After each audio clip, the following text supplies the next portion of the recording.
Nơi tam bảo để vâng giữ hành theo, cho được sự lợi ích lần thứ nhì. Bạch qua đại đức tăng, chúng con xin thọ trì tam quy và bát quan trai giới nơi tam bảo để vâng giữ hành theo, cho được sự lợi ích lần thứ ba. Con đem hết lòng thành kính làm lại Đức Phật qua đó. Ngài là bậc A La Hán cao thượng được chân phải chân biên tri. Do Ngài tưởng ngộ không thầy chế giả, con đem hết lòng thành kính làm lại Đức Phật qua đó. Ngài là bậc A La Hán cao thượng được chân phải chân biên tri.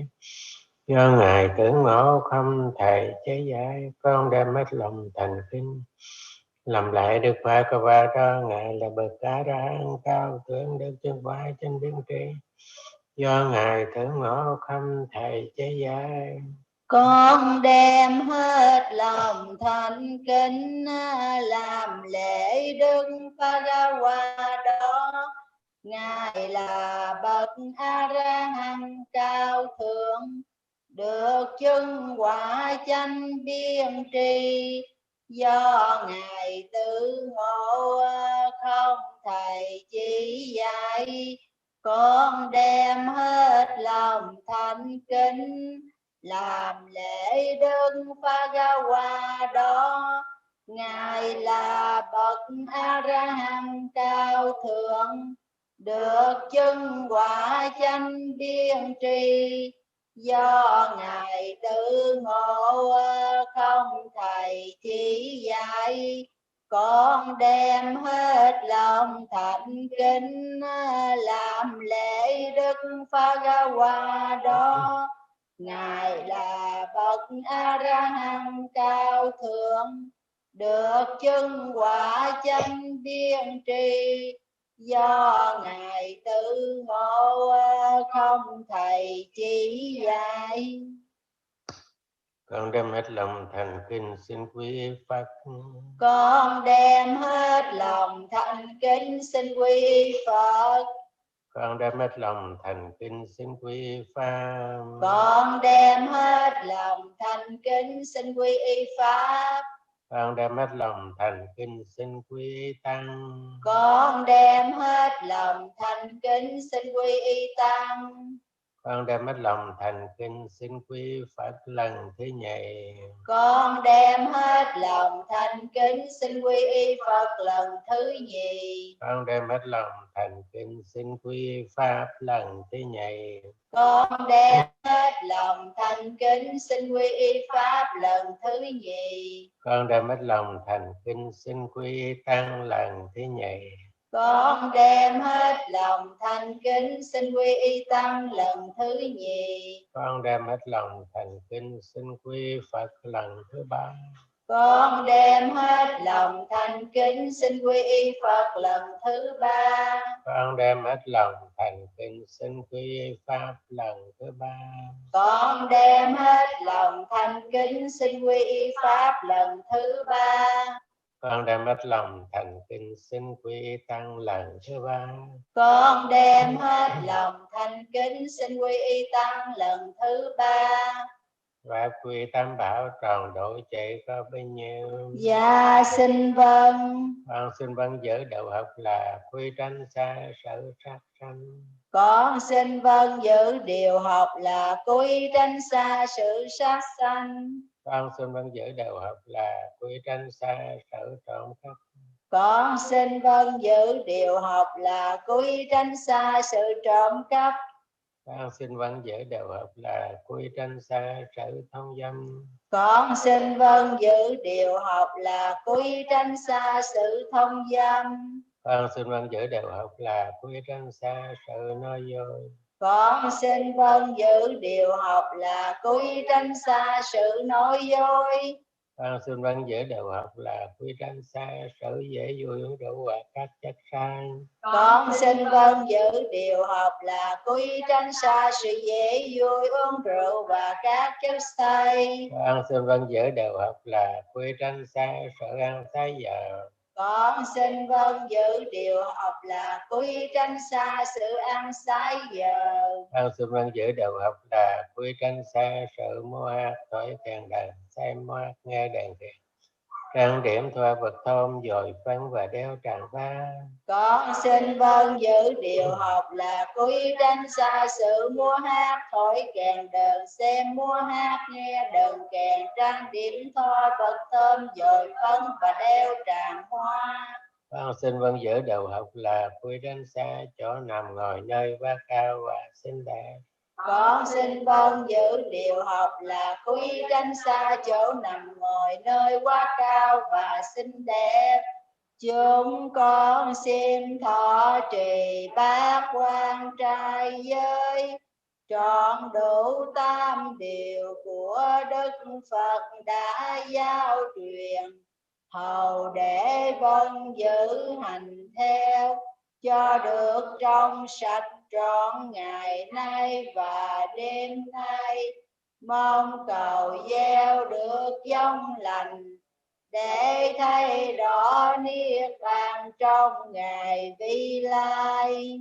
Chư thiện tinh nên thở trì bát quán trai giới sẽ được trong sạch trọn ngày mai và đêm nay, không nên dễ vui. Dạ xin vâng. Các chúng sanh được sanh về cõi trời không nhờ dư giới. Các chúng sanh được giàu sang không nhờ dư giới. Các chúng sanh được giải thoát nhập niết bàn không nhờ dư giới. Mời các cái nên chư thiện tinh phải đang thở trì giới luật sẽ được trong sạch, không nên để lắm nhớ.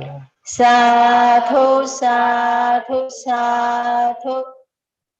Cả tam giới thừa ân phổ cập, đám mưa lành rơi khắp thế gian. Bởi nhân cơ tích rõ ràng, thỉnh ngài thuyết pháp nói đàn từ bi. Chúng sanh gọi khắp chốn ni, tối mê cầu đặng trí trí vẹn toàn. Nam mô tassa bhagavato arahato samma sambuddhassa. Nam mô tassa bhagavato arahato samma sambuddhassa. Nam mô tassa bhagavato arahato samma sambuddhassa. Imaya thamma thamma padipatiya buddhaṃ pojemi. Imaya thamma thamma padipatiya thammaṃ pojemi. Imaya thamma thamma padipatiya saṅghaṃ pojemi. Con xin dùng cúng dường Phật báo bằng sền đạo. Con xin cúng dường Pháp báo bằng sền đạo. Con xin cúng dường Tăng báo bằng sền đạo. Do sự lễ bái cúng dường, nguyện hậu ân tâm bảo hỗ trì quý hành giả được sự an vui tinh tấn tu hành, mau giải thoát sự đau khổ. Nam mô Bổn Sư Thích Ca Mâu Ni Phật.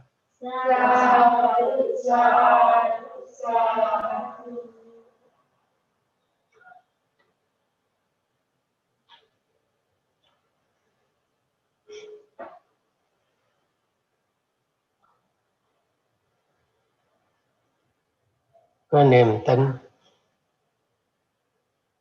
quý hành giả ở tại đây có niềm tin, tin khổ, tin vui, tin thiên đàng, tin địa ngục, và tin giải thoát sự đau khổ. Niềm tin như vậy quý vị mới hết lòng ở tại đây để tu niệm. Ra đời làm cái gì cũng phải có lời.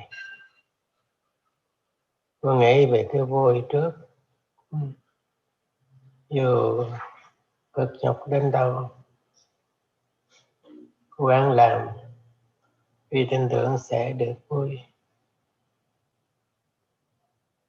Vui thế gian này không gì hơn làm sao cho mắt này thấy vui, tai này nghe vui, mũi vui. Khi nói là đối tượng trần cảnh, mặt thân tâm xúc chạm với trần cảnh, mong rằng tất cả được vui, vui thấy, vui nghe, vân vân. Khi được thấy, được nghe vui rồi, luôn luôn muốn gìn giữ, không chấp mất, hoài chấp. Giữ ra nghiệp,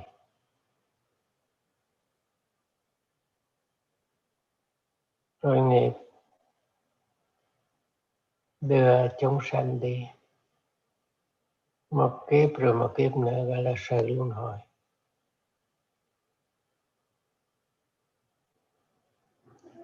Chỉ lòng ham muốn nó mà đau khổ, mà giới gì mà bỏ được. Chẳng khác giống như nhựa. Đôi khi ví dụ một con khỉ như thế nào là một con khỉ? Người ta bắt con khỉ bằng cách làm bậy bắt, tha một cái loại nhựa, khi ngồi là dính nè, cái gì đụng vào thân là dính. Như vậy tâm ví dụ con khỉ ngồi bắt đầu nó dính cái bàn tọa, dính mông, dính rồi để thoát khỏi cái đó, lấy hai tay chống dính hai tay, lấy hai chân chống dính hai chân, ở miệng trở lại cắn dính luôn miệng. Như vậy không có gì rồi, rời khỏi cái dính của cây nhựa nha bác con khỉ.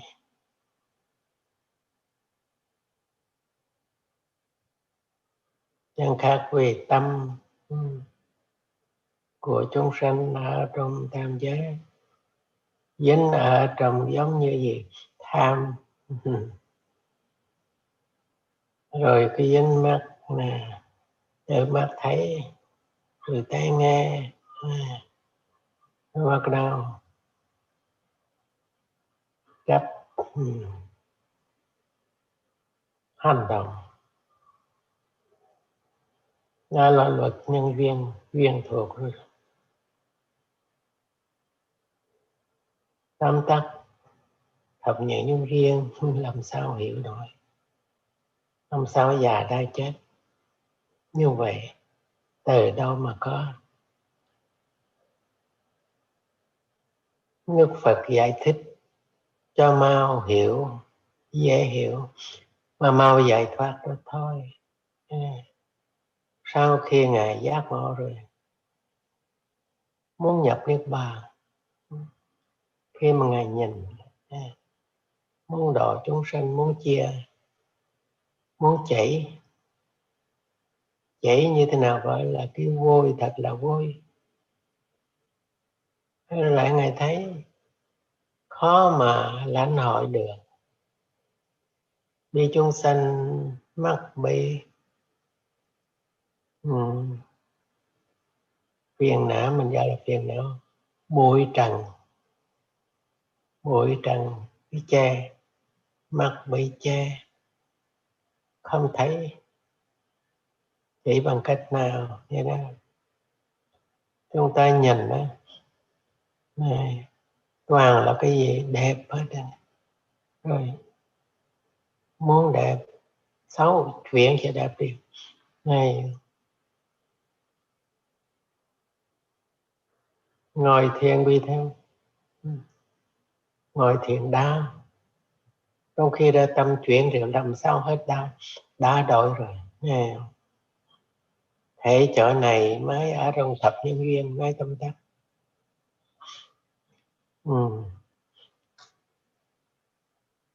Duyên tùy thuộc nhân này có cái duyên, nhân duyên tùy thuộc pháp này pháp khác sanh lên hay tùy thuộc. Từ không biết, avijja là không biết, sankhara hành động tốt xấu, không biết. Cái hành động tốt xấu rồi thức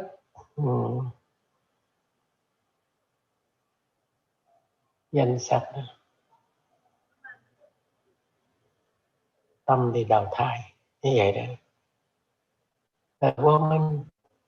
Rồi chúng ta một ngày thì tôi làm tốt, làm xấu, làm như vậy. Đó là sankhara. Sankhara có nhiều nghĩa. Sankhara gọi là nhắc bảo, biểu một cái chữ sankhara. Cũng như biểu con vậy này. Con này xá sư, xá chư sư, con lại chư sư, nhắc bảo định vậy thôi. Nó sankhara, một cái sankhara. Một sankhara ở trong 5 vận, ở trong hành cũng tên gọi là sankhara.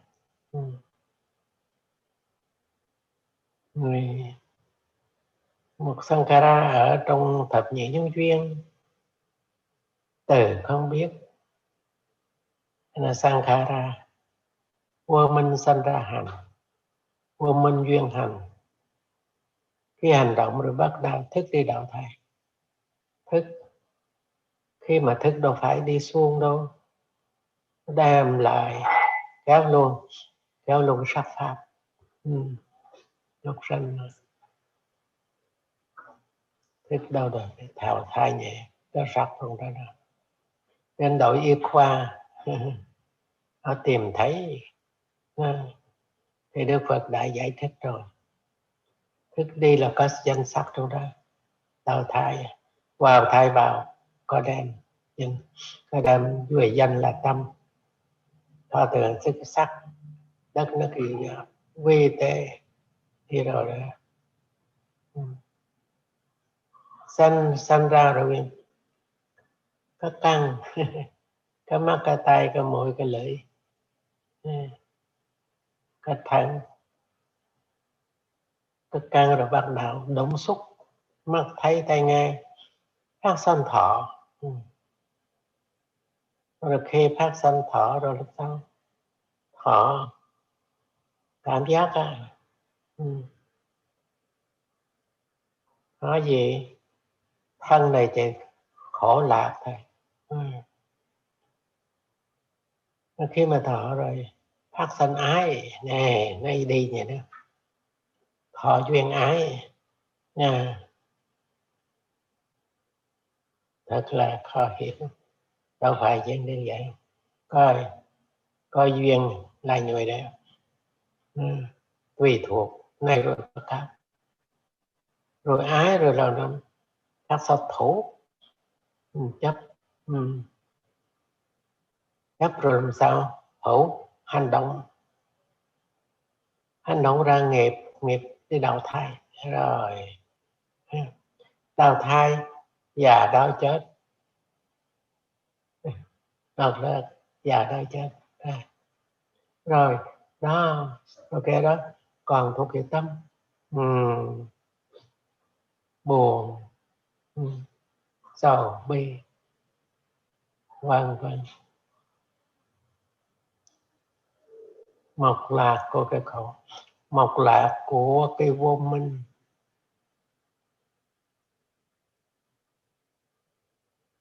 Như vậy Đức Phật không này tùy thuộc là như vậy, không tìm ra cái gì mà giới và các giáo chỗ khác. Thượng đế sanh này, sanh hết này, từ sanh căn người, sanh đất nước lửa gió, sanh hết vũ trụ. Đức Phật Ngài không giải thích như vậy. Giải thích dễ hiểu. Cho nên cái chỗ vô minh là không biết. Mà khi không biết rồi, một chữ không biết này Đức Phật dạy không có ai tạo hết này, không ai tạo bao việc không hết luân hồi, không biết.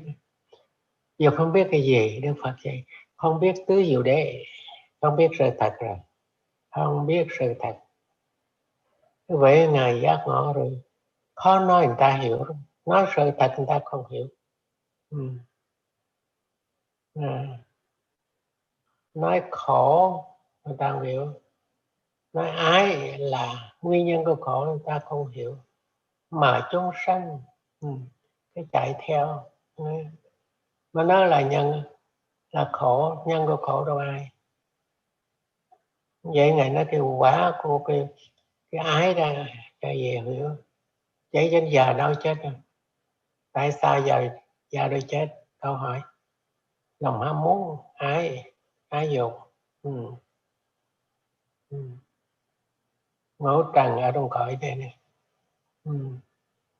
Kamaraka Pavaraka, dục giới, ngũ dục, sắc giới, vô sắc giới, ba cõi này luân chuyển rồi vật đã già đâu chết vì không thấy sự thật. Như vậy Đức Phật đâu nói là sanh từ đó, ai sanh không, Ngài chỉ không thấy sự thật đâu thôi, không thấy sự thật. Ai thấy sự thật là giải thoát rồi. Nói ngay bệnh này, tìm cho ra bệnh chỉ để trị bệnh thôi, chứ đừng có tìm nguyên nhân, chưa tìm ra chết rồi.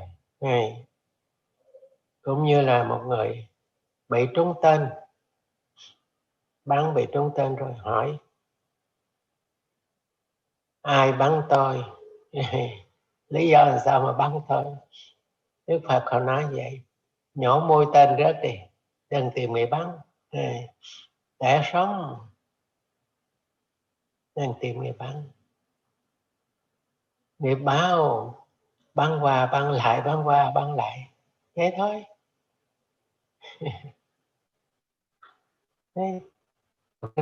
Nó như vậy, bắn qua bắn lại, bắn qua tham sân si giết nhau rồi không còn gì nữa. Ai sanh? Đức Phật Ngài không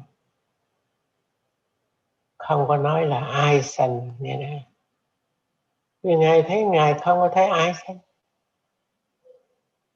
là một cái luật cố định thiên nhiên, nó là như vậy. Như vậy để tìm, mình đang bị mũi tên chết rồi, thôi lấy mũi tên ra cho kịp để mà sống thôi, đừng tìm người bắn làm chi. Đó là nhanh nhất. Nếu mà tìm cho ra người, khoan đừng nhổ mũi tên ra, tìm ai bắn rồi sẽ nhổ ta chết rồi, chết mất rồi. Vì Đức Phật Ngài chỉ cái thấy sự thật để mà sống nha. Thấy là cái vui nhất là không chết. Mà bây giờ chúng ta ai cũng chết một lần hết, vậy sợ đâu có phải như vậy, đâu có ai chấp nhận. Thế là dù già gần chết cũng không chịu chết đâu. Ngài muốn giữ là giữ làm sao sống.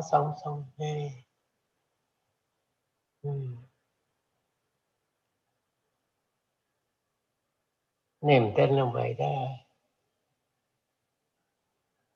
Ở trên trái đất này không có gì sót với cái thiên nhân duy vật nè, sắc pháp à, thử tay từ đưa ra hết sắc pháp không tìm ra cái vi trùng covid này, tìm ra rồi thuốc đã trị rồi đó.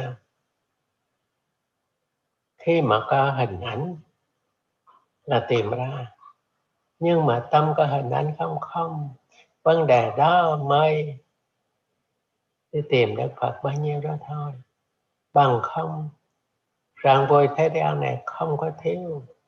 Nhưng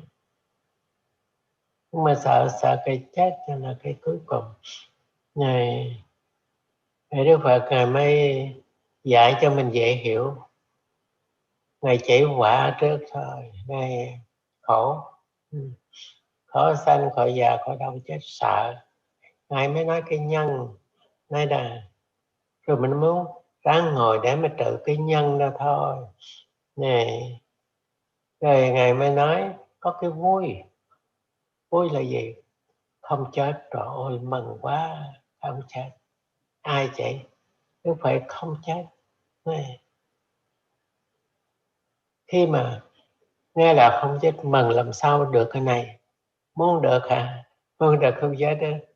Ai mà Phật không muốn không chết thế? Nó phải nghe chỉ cái nhân. Đấy, bác hành đạo đó. Đi. Thầy chỗ này mới chú. Ai mà đau khổ cũng phải cố gắng. Hành đạo vậy đó. Đâu có vậy. Ngồi vậy đó. Ngồi một cuộc đời mình ngồi ngày tới ngồi, đi đến ngoài một cuộc đời, đi đứng nằm ngồi, thấy khổ không thấy khổ, không thấy khổ. Hay Đức Phật chỉ gần nhất không phải ái. Thế là bây giờ đây là ngồi để thấy sự không chết này, thấy sự không chết. Như vậy ngồi để thấy gì? Để thấy cái chết, thật là rõ cái chết, đâu cái gì không chết. Rồi bắt đầu thấy chết thật rồi, thấy đó lại thấy không chết. Đó là con đường của Đức Phật ở trong thập nhị nhân duyên rồi đó. Một là vô minh này, sankhara, dục nói tây tè tôi bình chẳng. Nên thế không phải chết. Vì cái sự chết ở thứ ba này, một gọi là samati marana, thường tử chết, thường ai cũng chết một lần. Thế gian này không có ai không chết. Một này rồi hiểu sợ này, sợ chết như vậy. Đức Phật Ngài nói Ngài không chết. Tin bằng chứng rõ ràng nha, nhiều bằng chứng. Một người không chết và tuyên bố 30 tuổi Ngài không có chết. Rồi làm sao được như vậy? Bắt đạo hiện ra cái quả của không chết đây trong một cuộc đời, một người mà không quên. Cái nghĩa là không quên không chết. Vậy không quên không chết, đó lại quên chết chữ đó thôi. Thập nhận duyên một là tùy thuộc cái này sanh cái kia sanh, tùy thuộc cái này kia sanh. Cứ như vậy cô con dạo chết rồi lật rồi lập trả lời. Đức Phật chị muốn không chết là đừng có quên. Quên mình là quên thôi, không có quên.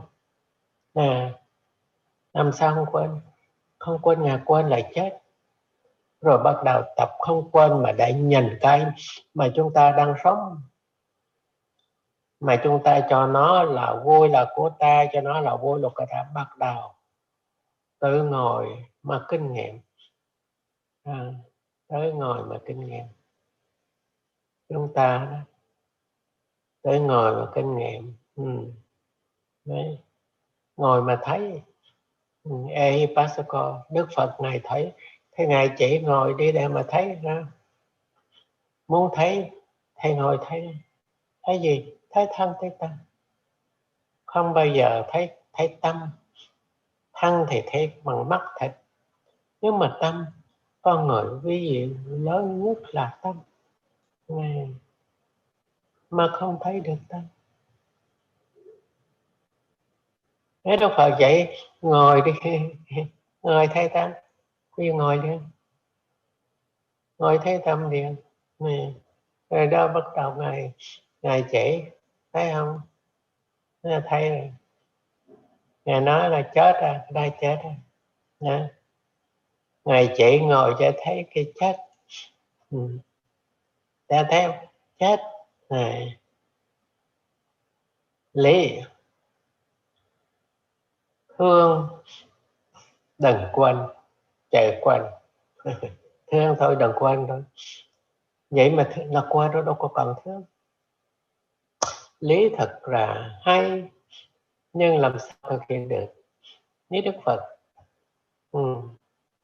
Ngài không quên A Tăng kỳ kiếp bao nhiêu tình thương, Ngài bao nhiêu vì vậy cái mà duyên đạt tới nghệ tình thương. Trong kiếp sống luân hồi, biết bao nhiêu cha, biết bao nhiêu mẹ trồng chưa dạy. Ngài nói lấy một cái kim mà châm xuống với trái đất này, Ngài nói chỗ nào cũng có sơn con Ngài hết. Thì nghĩ làm sao? Ý nói cứ vậy, sanh già đói chết sanh già không bắt đầu, không chấm dứt. Nó gọi là bánh xe luân hồi. Trời, già đói chết, sanh già đói chết, đói sanh già đói chết, rồi cái tâm đau khổ. Một kiếp đau khổ, một kiếp nó cứ như vậy, sanh già đói chết.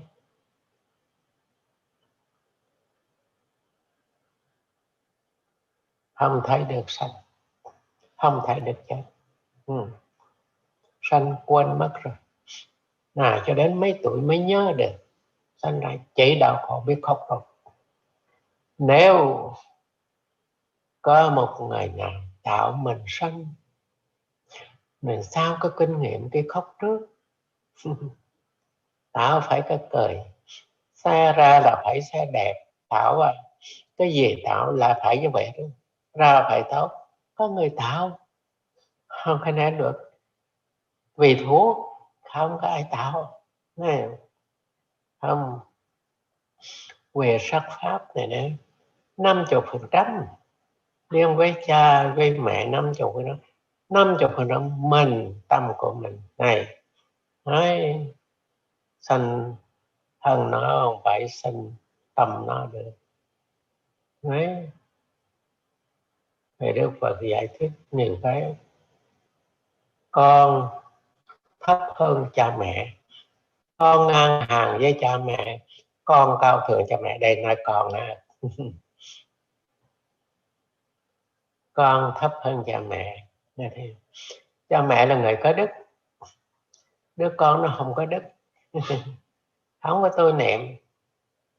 Người con nó cái thế nào thằng bất hiếu, chửi con á, tại nó không có đức, ta thương nó không nghĩ tới ta bất hiếu rồi. Thấp hơn cha mẹ. Cha mẹ hồi trước thương ông thương bà, thương cha mẹ trước. Bây giờ nó không thương tôi, nó không lo cho tôi rồi, thấp hơn cha mẹ rồi. Một đứa con biết thương ba thương má rồi, thì má đê đê má đê đê không quên. Này ban đầu không quên, đi đâu không quên cha không quên mẹ. Hồi trước con bà không quên cha mẹ của mình, bây giờ con nó không quên. Bắt đầu người cha học giỏi, cha mẹ thầy con nó cũng hỏi giống như vậy đó nhé. Này giống như nên lão giống ở đây đó, ông bố là tổng thống, con của ông cũng là tổng thống đây, ngang hàng đó. Còn thêm một chút nữa ông có 4 năm, con đó 8 năm này. Đấy mới gọi là con đức độ. Người cha mẹ đức như thế nào thì người con có đức như vậy. Ở Việt Nam đi kiếm dâu kiếm rẻ coi dòng giống này, coi cha coi mẹ như này, tính tình như thế nào này, con ảnh hưởng cha mẹ. Vậy mấy cái câu cha mẹ tu hành đã đức cho con lớn lắm nghe nó, rồi cầu nguyện thôi, rồi nó đi đâu thương cầu nguyện được an vui. Mẹ đức cho con là như vậy. Nhờ Đức Phật cố gắng biết bao nhiêu tỷ tăng tỷ kiếp, bố thí ban mật, bố thí hạ, bố thí trung, bố thí bậc thượng, không còn cái gì nữa. Đến đổi một lưỡi trái như vậy, hy sinh nhảy vào lửa để cứu mẹ vậy đó. Một kiếp con cọp vậy đó, một con cọp mẹ nó có con ở trong hố, nó không gì ăn. Tức là ở bên Nepal có cái bằng cái tên cho đó kêu Nam Mô Bổn Thả. Chờ đó Nam Mô Bổn Thả ở Tích Lan. Ở Nepal có mấy sự tích, 2-3 sự tích ở Nepal. Hy sinh nếu mà con mẹ không gì ăn thì con nó chết luôn, hy sinh nhảy cho cọp ăn thế vậy là này, nhờ vậy đó mà đã cứu chúng sanh. Nguyện làm sao thành Phật, nói chuyện này. Con cao thượng cha mẹ. Đức vua Tần Phật Dương cũng vua, sau khi Đức Bồ Tát đúng tuổi cũng làm vua 16 tuổi, đi tu thành bậc chánh đẳng thiên giác, đổi cha này. Con cao thượng cha mẹ đó này. Nhiều khi ở nhà quê có của cải, cha mẹ nghèo khó ráng làm ăn, không có nghề nghiệp, không có cấp bằng chức cao, cho con lên thành võ học. Nó học giỏi, thành luật sư, thành kỹ sư, thành bác sĩ. Này, nó giỏi hơn này. Đấy. Nhưng về đức độ, mới coi đức độ như thế nào.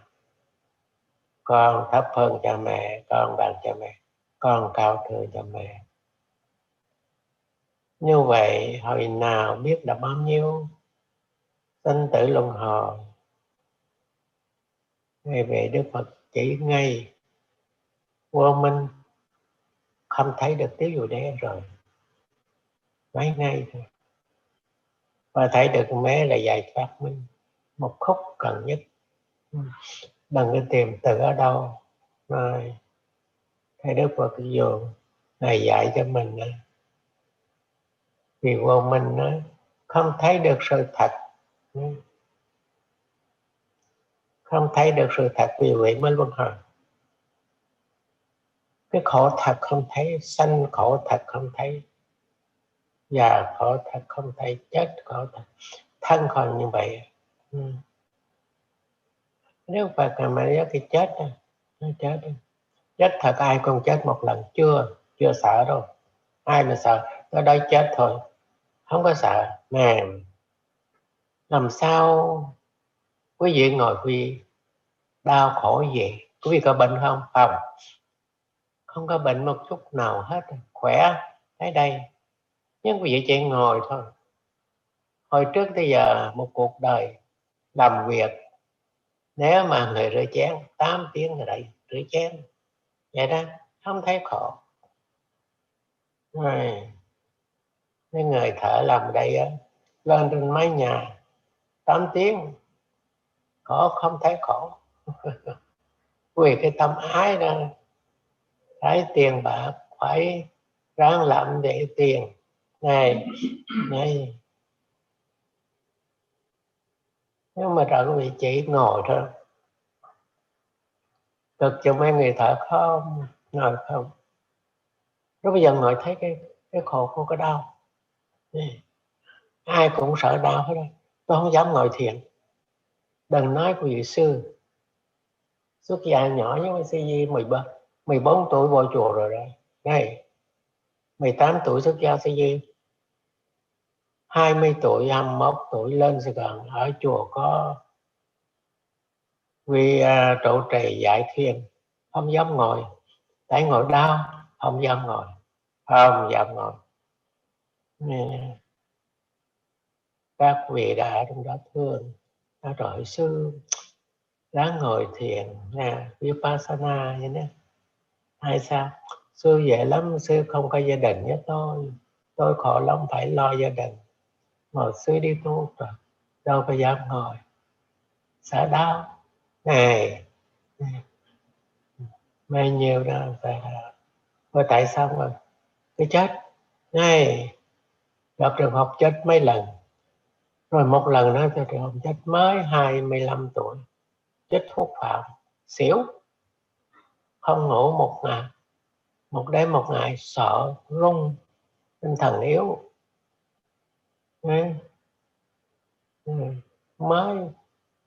Mới theo mình chết rồi, hôm mình chết rồi,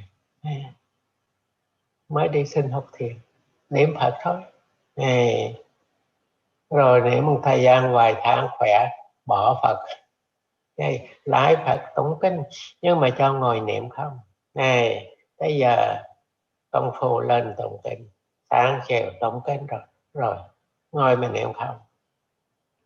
Có mấy tháng rồi, niệm chừng 1-2 tháng thấy bắt đầu khỏe quên, coi tâm nó gạt quên.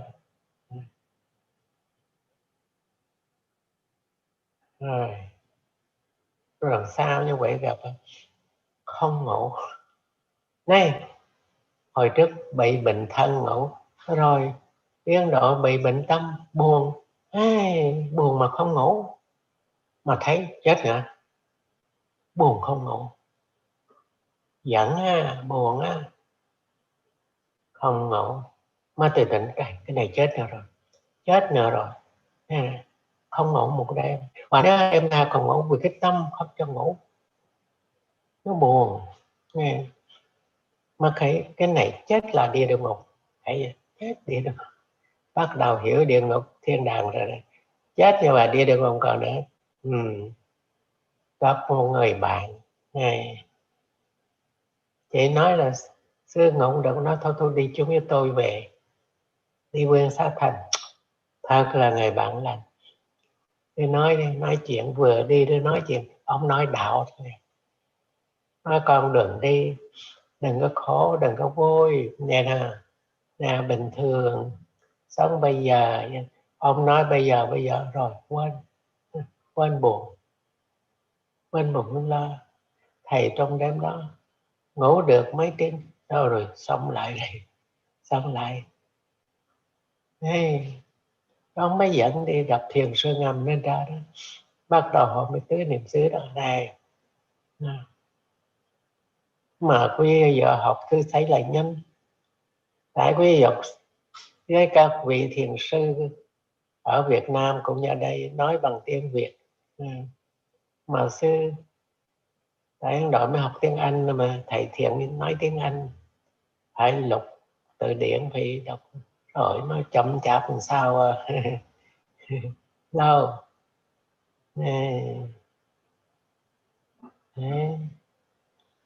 Rồi ngày nó cứ nói ngồi rồi thấy Lakana Thì tam tướng, vô thường tướng, khổ não tướng, vô ngã tướng. Ngày nào cũng nói vậy, ngày nào cũng nói vậy mà ai nó không chịu thấy. Này ngồi sợ đau, Ngài nói đó là thấy vô thường, thấy vô thường. Trong vô thường cái khổ, trong khổ bất lực không gì, đó là pháp ân. Ngày nào Ngài cũng như nói vậy, nói vô thường khổ, khổ vô ngã. Ngồi là thấy cái đó sự thật như vậy.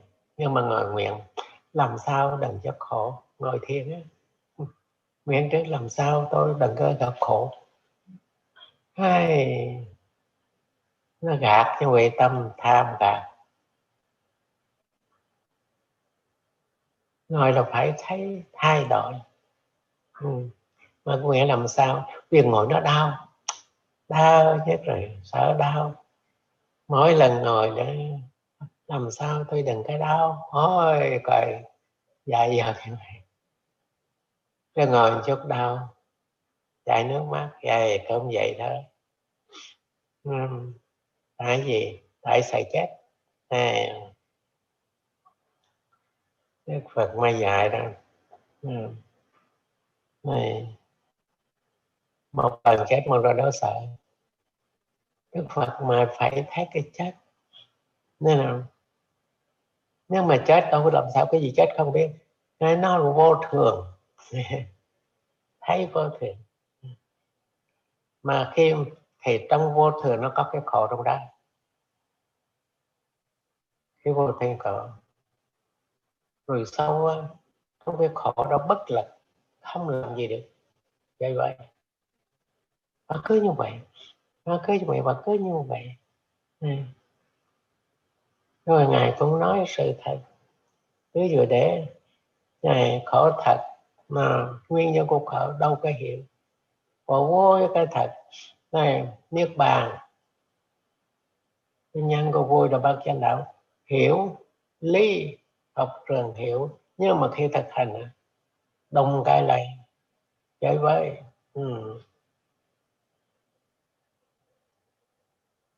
Quý vị ngồi ở đây sẽ thấy không? Hầu hết 100% kinh nghiệm cái khổ thôi. Vì có lạc chỗ nào này đó.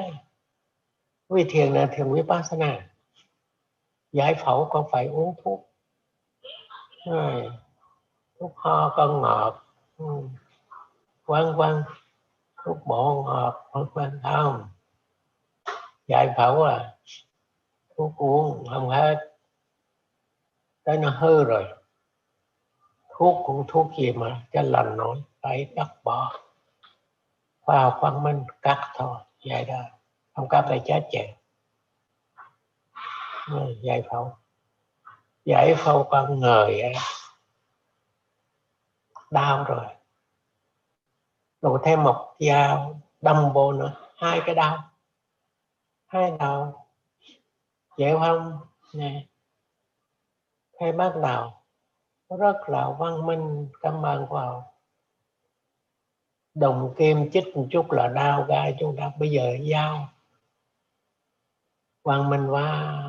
Chất thuốc mê này, văn minh về 50%, nhưng còn tâm, sự khổ đau của tâm bác sĩ giải phẫu được không? Mới tìm Đức Phật giải phẫu tâm. Giải phẫu tâm bằng cách nào tâm nó khổ? Nếu thằng đau thầy lấy dao cắt bỏ cái phần hư đó theo. Còn cái tâm và cắt bỏ nó đau đớn lắm nè. Thầy cảm ơn khoa học đấy, dùng thuốc không cho đau. Nhưng mà nói cái tâm nên thuốc gì Đức Phật chỉ đủ hết.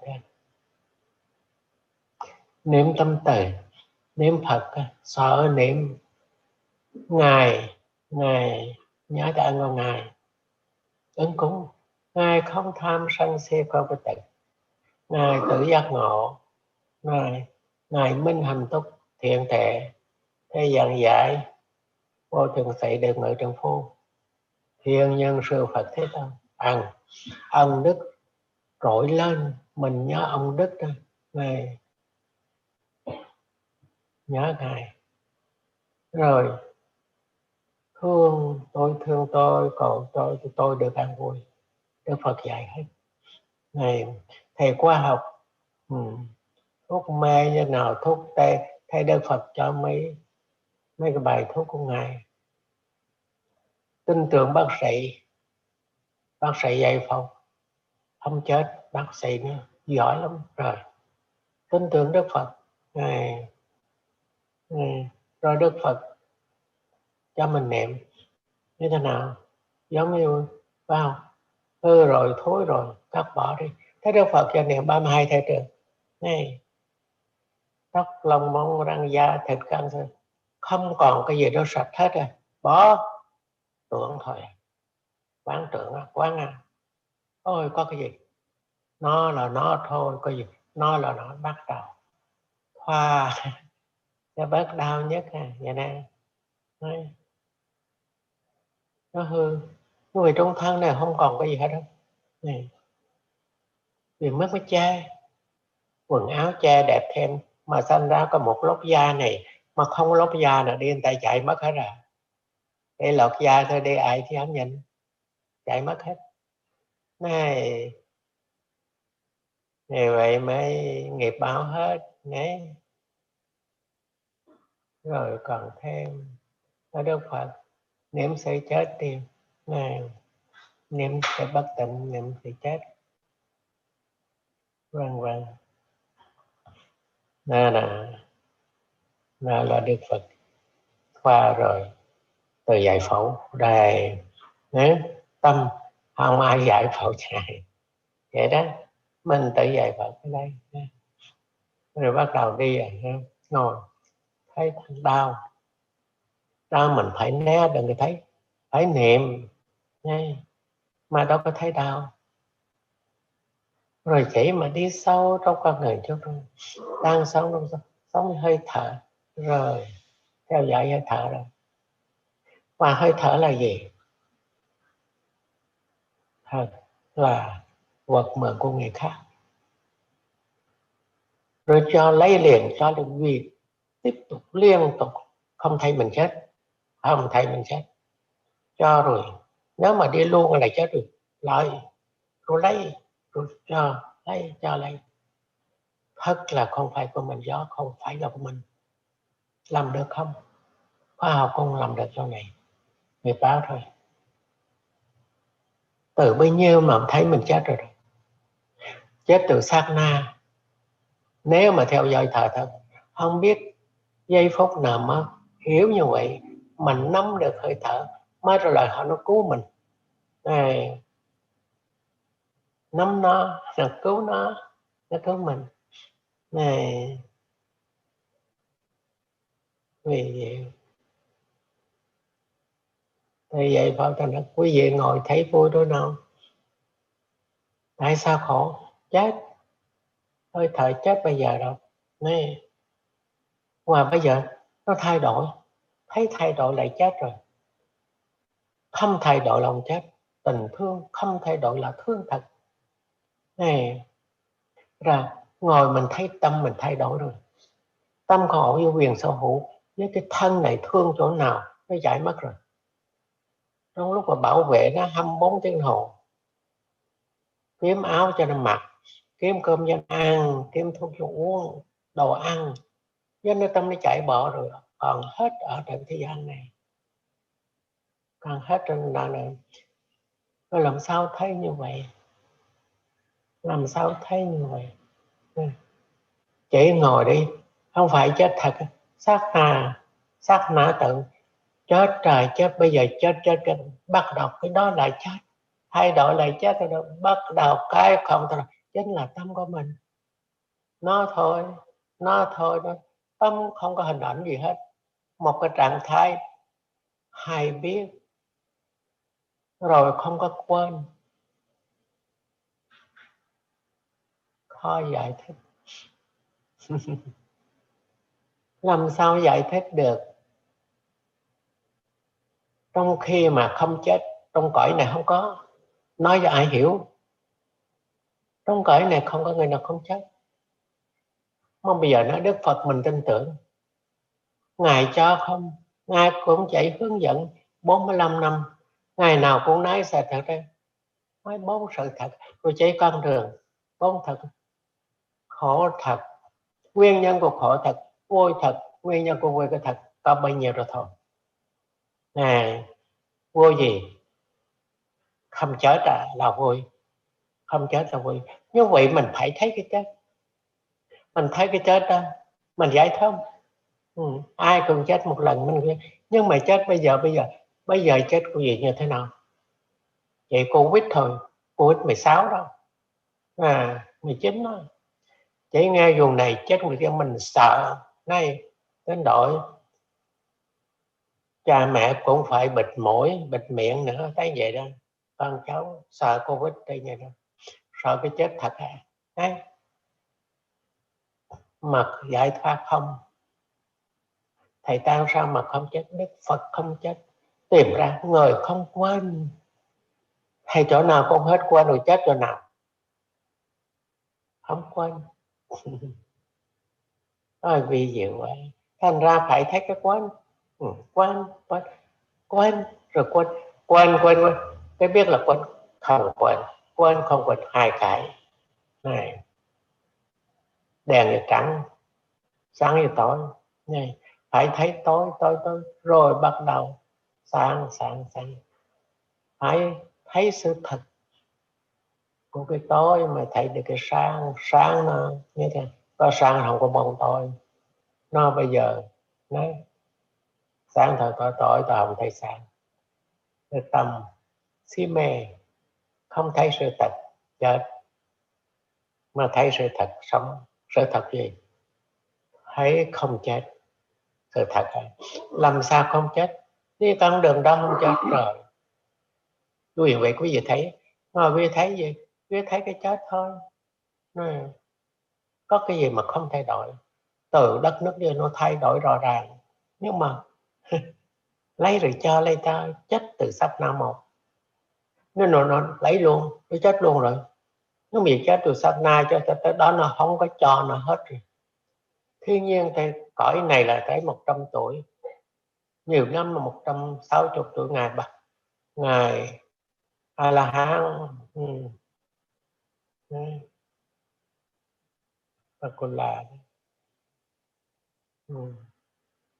thế vậy quý vị phải nhớ cái tướng mà chúng ta ngồi. Nếu quý vị ngồi thấy thay đổi là quý vị thấy đúng, quý vị thấy khổ là quý vị thấy đúng. Thay đổi khổ, thay đổi cuối cùng thay đổi khổ này không có ai có quyền sửa cái thay đổi nó được, không có ai có quyền sửa cái khổ này nó vì cái khổ này thì cái thay đổi đó không phải chết thật từ xa na chết. Thay cái này cái giác ngộ. Như vậy cái đau là quý vị niệm, đau là niệm đã trừ cái gì? Đã trừ cái chết đó thôi. Đấy, cho đến thầy theo dõi thấy gì vậy chị? Cho thấy là nó thay đổi. Tại sao không thay đổi? Vì thay đổi nó khổ. Nhanh chút là khổ, chậm chút là khổ. Ngay bắt đầu thấy thay đổi. Kinh nghiệm. Cái gì thay đổi là khổ. Bởi vì khổ bất lực, không có làm chủ được rồi. Trong tam giới này có bao nhiêu đó thôi. Ban đầu có thập nhị nhân duyên nó bốn minh đâu.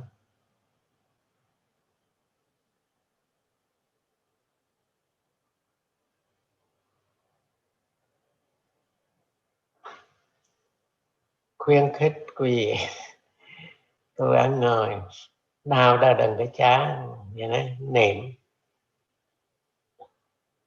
thấy gì? Thấy đau gì? Đó là quý vị phải đau đấy. Này, đau thật cuối cùng. Ôi, hành giả trình pháp đó, cái tôi ngồi 1 tiếng, 2 tiếng, 3 tiếng không thấy đau. Tại sao như vậy? Này, nếu ngồi đau hết, cuối cùng không ai mà ngồi Đức Phật đâu chỉ như vậy. Không phải chỉ như vậy nha. Chỉ cho thấy mình là chết thật. Đức Phật là chết thật, ngăn mà thấy cái chết này nè. Nếu quý vị giác ngộ cái chết này nè, sát na tử đó, vậy thôi thôi. Rồi Đức Phật sao? Bất tử. Đức Phật hết chết rồi. 3 cái chết. Đức Phật chết một lần cuối cùng, gọi là nhập niết bàn rồi, không gọi là chết. Nhập niết bàn mình chết rồi, sanh ra lại, chết rồi sanh ra lại như vậy. Chỉ thấy không quên nữa thôi. Bắt đầu bớt cái chết 10%, 100%. Nếu chúng ta nhớ được 55% đó, chết còn 75% mà nhớ được 50% chết còn 50%. Và đi nhớ được 75 chết thì chết nó còn 25%, nhớ 100% hết chết. Hết chết, không quên hết chết rồi. Cái gì tâm không quên, nó đưa tới một trạng thái tâm hãy biết, đặt tâm hãy biết, nó hãy biết, không có quên, không có si mê. Loại trừ lậu hoặc ở trong tâm, ngấm ngầm trong tâm. Này, một cái đặc tánh như vậy đấy. Đừng nói tâm, cây nó cũng giờ đau chết khổ không, vì không có tâm. Này, ở giữa mưa giữa gió đó, mùa đông rụng lá đó, đau không nó chết, cây chết, đau không vì không có tâm. Mình khổ vì cái tâm nó, vì giải quyết tâm thôi. Còn cái thân giống như cây thôi. Đấy. Rồi ai thấy tâm mình, ví dụ ngồi vì thấy tâm còn gì nữa. Thấy tâm, cái tâm thay đổi khổ. Rồi ngồi với chưa thấy thân, chưa thọ là thấy tâm trước rồi. Ai chỉ cho thấy tâm? Đức Phật ơi, chỉ một chút thôi. Chỉ đang sống trong lúc này đang sống, nó bỏ cái sự sống rồi đó. Nó tuổn. Này, nó đã chết rồi đó. Này, đang sống cái thân này, bảo trì cái thân này, nhưng bây giờ nó chết trước. Vì thấy không? Tôi si mê, đã giết rồi, bắt cóc rồi. Như vậy quý vị thấy đau rất là đúng, rất là đúng. Này, đau này thật không? Đau thay đổi mà đau như vậy đó. Mà chết thật nó đau như thế nào? Cái này sát na tự thôi, nó trở chỉ có một trí tuệ một chút thôi, thấy thay đổi mà đau. Hơi thở mà không phải mình vẫn là một cái gì là của mình, cái đó là cái tưởng sai lầm như vậy đấy. Như vậy nếu việc ngồi như vậy quả cứ đau như vậy, thấy đau này mà không bớt đau đâu là có việc uống thuốc không trúng rồi. Và nếu buồn, ngồi thêm buồn là uống thuốc không trúng. Uống thêm nữa, tìm cách cái gì cứ đổi bác sĩ đi. Làm sao dùng thuốc thấy bớt bác sĩ mới hay. Trị thân này nhiều bác sĩ, nhiều nhà thương, cuối cùng tuyên bố thôi, bất lực, không biết lý do gì chết rồi, chết thật rồi. Chỉ tạm cho bớt đau thôi, cho bày hết chết. Má Đức Phật chỉ cho mình không có chết, bớt chết là bớt quên. Bớt sân là chết, tham này dẫn đi bắt đầu thấy sân là chết, tham dẫn bắt đầu thấy nguyên nhân của cái sự đau khổ này. Thấy nó rõ cái quên si mê này, thấy tâm tham tâm sân đau khổ bằng cách nào stress một cuộc đời. Đau thân không? Ngồi trên xe 2021 chưa tới năm mới, xe ra trước rồi, mua ngồi xe mới vui không phải chạy ra kiếm tiền trả tiền xe đấy, ngồi trong xe không nhà tốt mua ở nhà không, phải chạy đi kiếm tiền, chạy lại ngủ thôi. Rồi xe để đưa, buồn lo cũng nó đưa tới, quên xe rồi nhà tốt quên, phải lo cả đó. Thân nó bảo vệ vậy, tâm hoàn toàn đói, không cho gì nó một chút nào hết. Tại sao? Nó gạt mình, tham sân si nó gạt mình. Hey, tham sân si. Giờ nè, Đức Phật dạy đó, ta thấy nhận ơi rồi, đây Đức Phật giác ngộ, ta thấy nhận ơi rồi, luân hồi một kiếp rồi một chúng ta không tìm ra nhận ơi cất nhà này kèo rồi, ta thấy nhận ơi không cơ hội tất cả cho Như Lai nữa. Mái nhà này dỡ bỏ,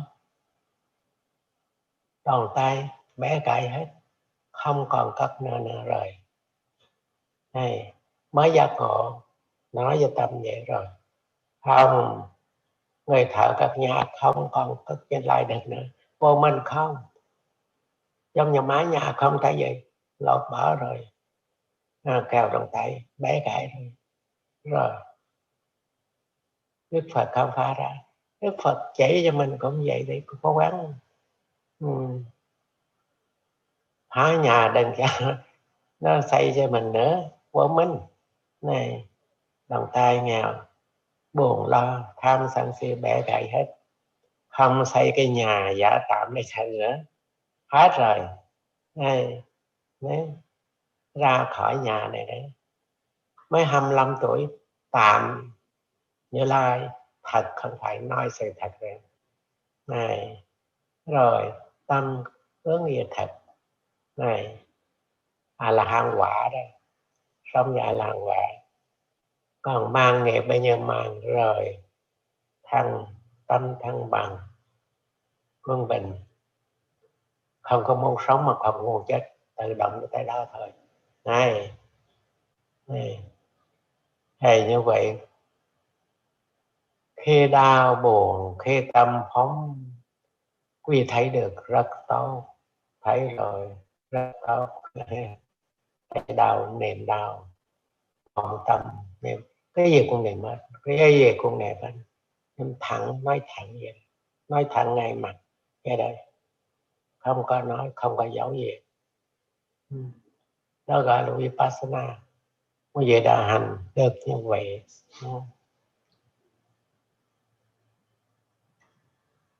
Cái thầy hết giờ, quá giờ rồi, một cái chữ vô mình không biết chừng nào nói hết vậy. Đại sư cũng quên. Cái giờ quên, giờ quên là cái biết giờ quên, nhưng cũng mừng quên trước và sau, nhưng đi chắc không, chắc còn nhớ đi, còn nhớ ngồi nhiều, đâu cái nghĩ tới tương lai nhiều nữa, gần đất xa trời lượng ngay, mắt mờ đâu có nghĩ làm gì trong tương lai, tai điếc nó không nghe tương lai, kể đã không tâm không đi nổi nữa, bắt đầu nó qua quá khứ. Đây, nhờ kéo nó lại thôi, bây giờ đấy, quá khứ đã qua rồi, quá không truy tìm, tương lai không ước vọng, chỉ có pháp hiện tại, thân tâm răng dình vậy đó, tới đâu mà hay tới đấy. Đâu đó ôi, đây là con đường đi này, đây thầy cô đang đi thôi, đây tối tới đâu nghĩ tới đó, sáng đi nữa sẽ tới nơi tới chỗ rồi. Đây là con đường độc nhất duy nhất mà bà con rủ nhau đi.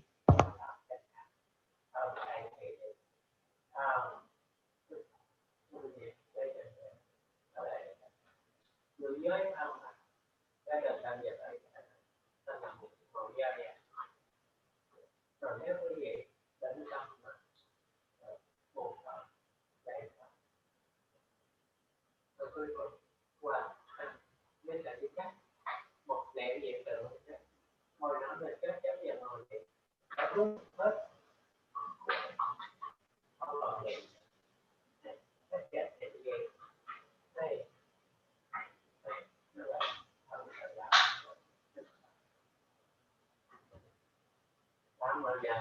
Tốt thôi. Các vị đó là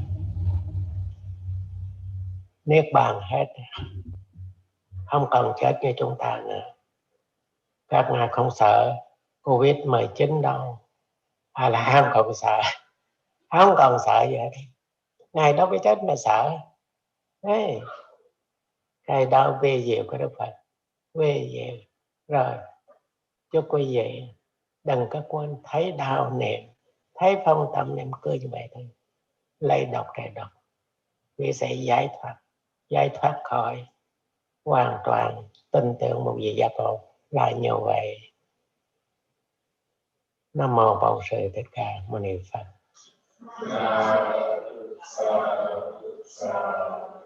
Chư thiên ngự trên hư không địa cầu thượng ngự rõ thông mỗi điều, lòng vương thần lực có nhiều, đồng xin hoan hỷ phước điều chúng con, hộ trì Phật giáo tăng bồi, các bậc thầy tổ an vui lâu dài, quyên thuộc tránh khỏi nạn tai, chúng sanh được hưởng phước dài bền lâu, chúng con vui thu đạo màu, tu hành tinh tấn ngõ hầu vô sanh.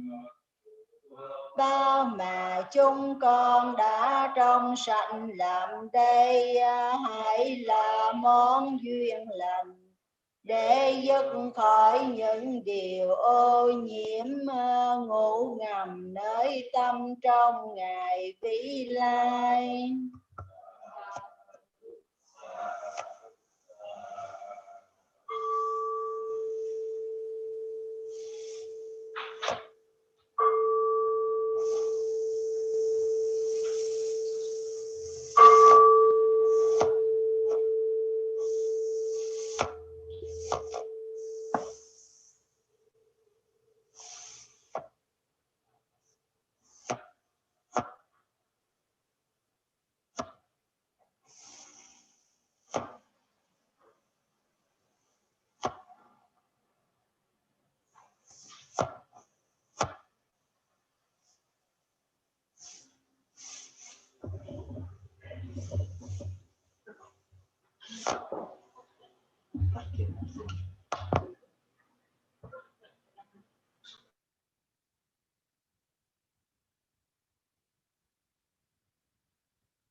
Dạ, bây giờ chúng con kính thỉnh sư cô Thiên Tuệ giúp cho phần thông dịch sang tiếng Anh.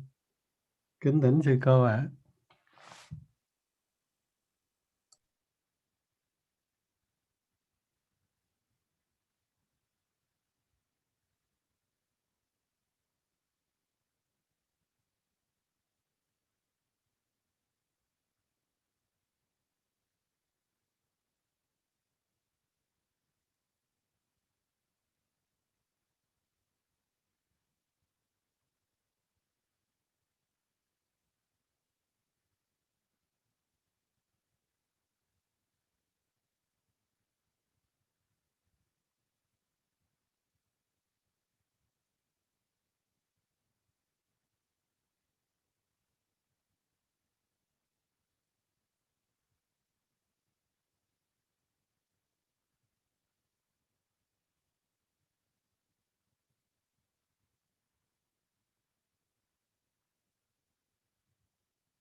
Thank you, host.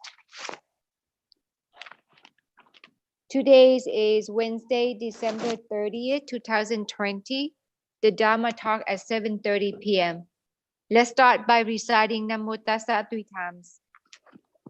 Namo Tassa Bhagavato Arahato Samma Sambuddhassa.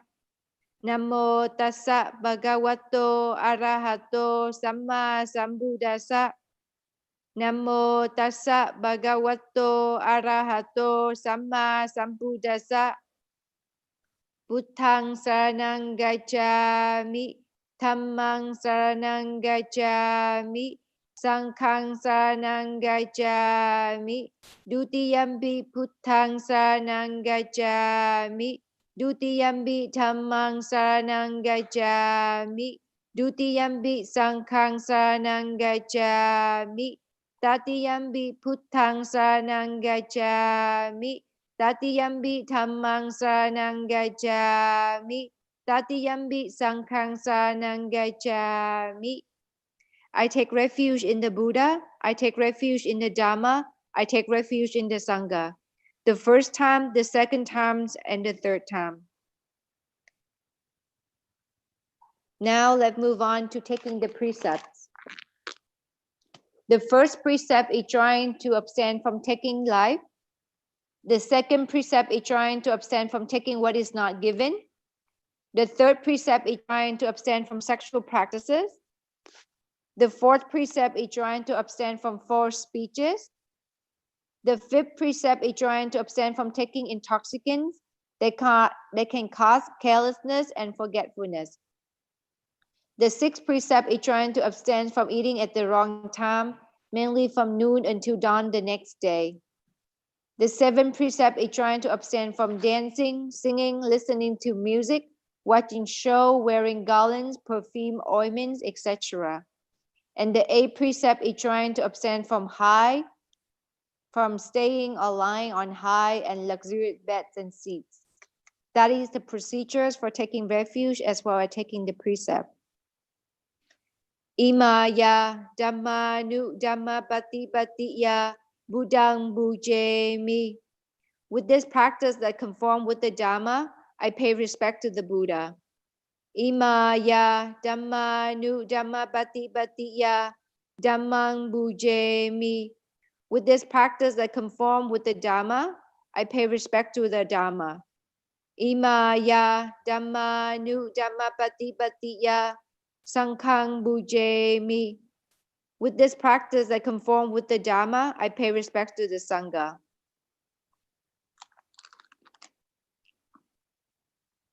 Before today's translations, I would like to share that today Dhamma Talk Strategies covers a lot of different topics, from the 24 conditions all the way to the 4 noble truths and so on.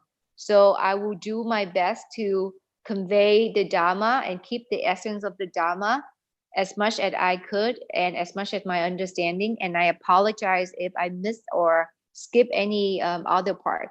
And if you have any questions, please, again, feel free to contact me privately. So for this retreat, many people would come here to Mahasatipatthana Meditation Center to practice. And why do you want to come here? First of all, you have faith. Have faith that during this practice of following and applying the teachings of the Buddha, you would become happier, or you would be able to find the ultimate happiness. So in this mundane life, we all want to be happy. We all want to experience blissfulness and peacefulness. But when these external objects that come to contact with the sixth sense door that we call this body, through the eyes, through the ears, through the nose, the tongues, the body, etc. We all want beautiful things. We want to see beautiful things. We want to hear pleasant sound. We want to taste delicious food, and we want to touch comfortable things. And because of that, we have to strive very hard. We have to work very hard in order to satisfy all these senses that we have. And we thought that when we experience this happiness, this is actually true happiness, but it's not the truth. The truth that the Buddha taught is that it's talked about suffering. And beginning of the Four Noble Truths, when the Bodhisattva became enlightened as a Buddha, he will contemplate now how he's going to be able to teach his teaching, because his teaching, the Dharma that he just realized, the Dharma that he just discovered, the truth that he understood and saw was very different from the mainstream. It's go against the understanding, it's go against the desire of the people. So right after his enlightenment, he's actually thought about enter Parinibbana, because he saw that it's so hard to spread this teaching. It's so hard to speak the truth, because this ultimate truth is very different from the understandings of human beings, or understanding of all these of our mainstream understanding. And finally, he decided that he will talk about the Four Noble Truths. And for the entire 45 years of teachings, all he spoke was he's only spoke the truth, and he only talks about the Four Noble Truths. So the first Noble Truth that the Buddha spoke about is suffering. And this is the suffering that we do not see, the suffering that we do not understand if we do not listening to the Dharma, or following the Dharma, or applying the Dharma into our daily life. And the very basic things is that the moment that the person is born, there is a lot of sufferings already. And the Buddha, unlike many others religious leaders, he do not talks about the creator. He do not talks about there's one creator that create everything in the universe, from creating the tree, the ocean, the sun, all the way into human being. He did not say anything about this creator. He only talks about karma and the cause and effect.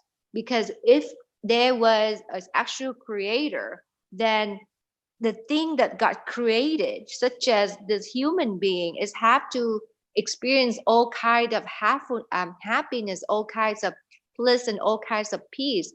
But unlike that, the moment that we was born, the first thing that we do is we cry. We do not smile. We do not feel happy. We cry, and we born into this suffering. And moving on from that, and then after that, the moment we right after we got born, the moment we are entering in this world, we started to age from 1 day old to 2 months old, to so on and so forth. And this aging process happening is also another suffering that's carried on. But again, because we're so used to it, so therefore we do not see this suffering. And then we are sick. When we get sick like this, then we feel suffering at the moment when we get sick. But then the process of being sick, we don't, and then after we get covered again, after we recover again, we forget about all the suffering of being sick. And then when we about to die, dying is also another suffering process. So the entire process of the human existence, from the moment that we're born, into aging, into decaying, into sickness, and into death, is the entire process of suffering.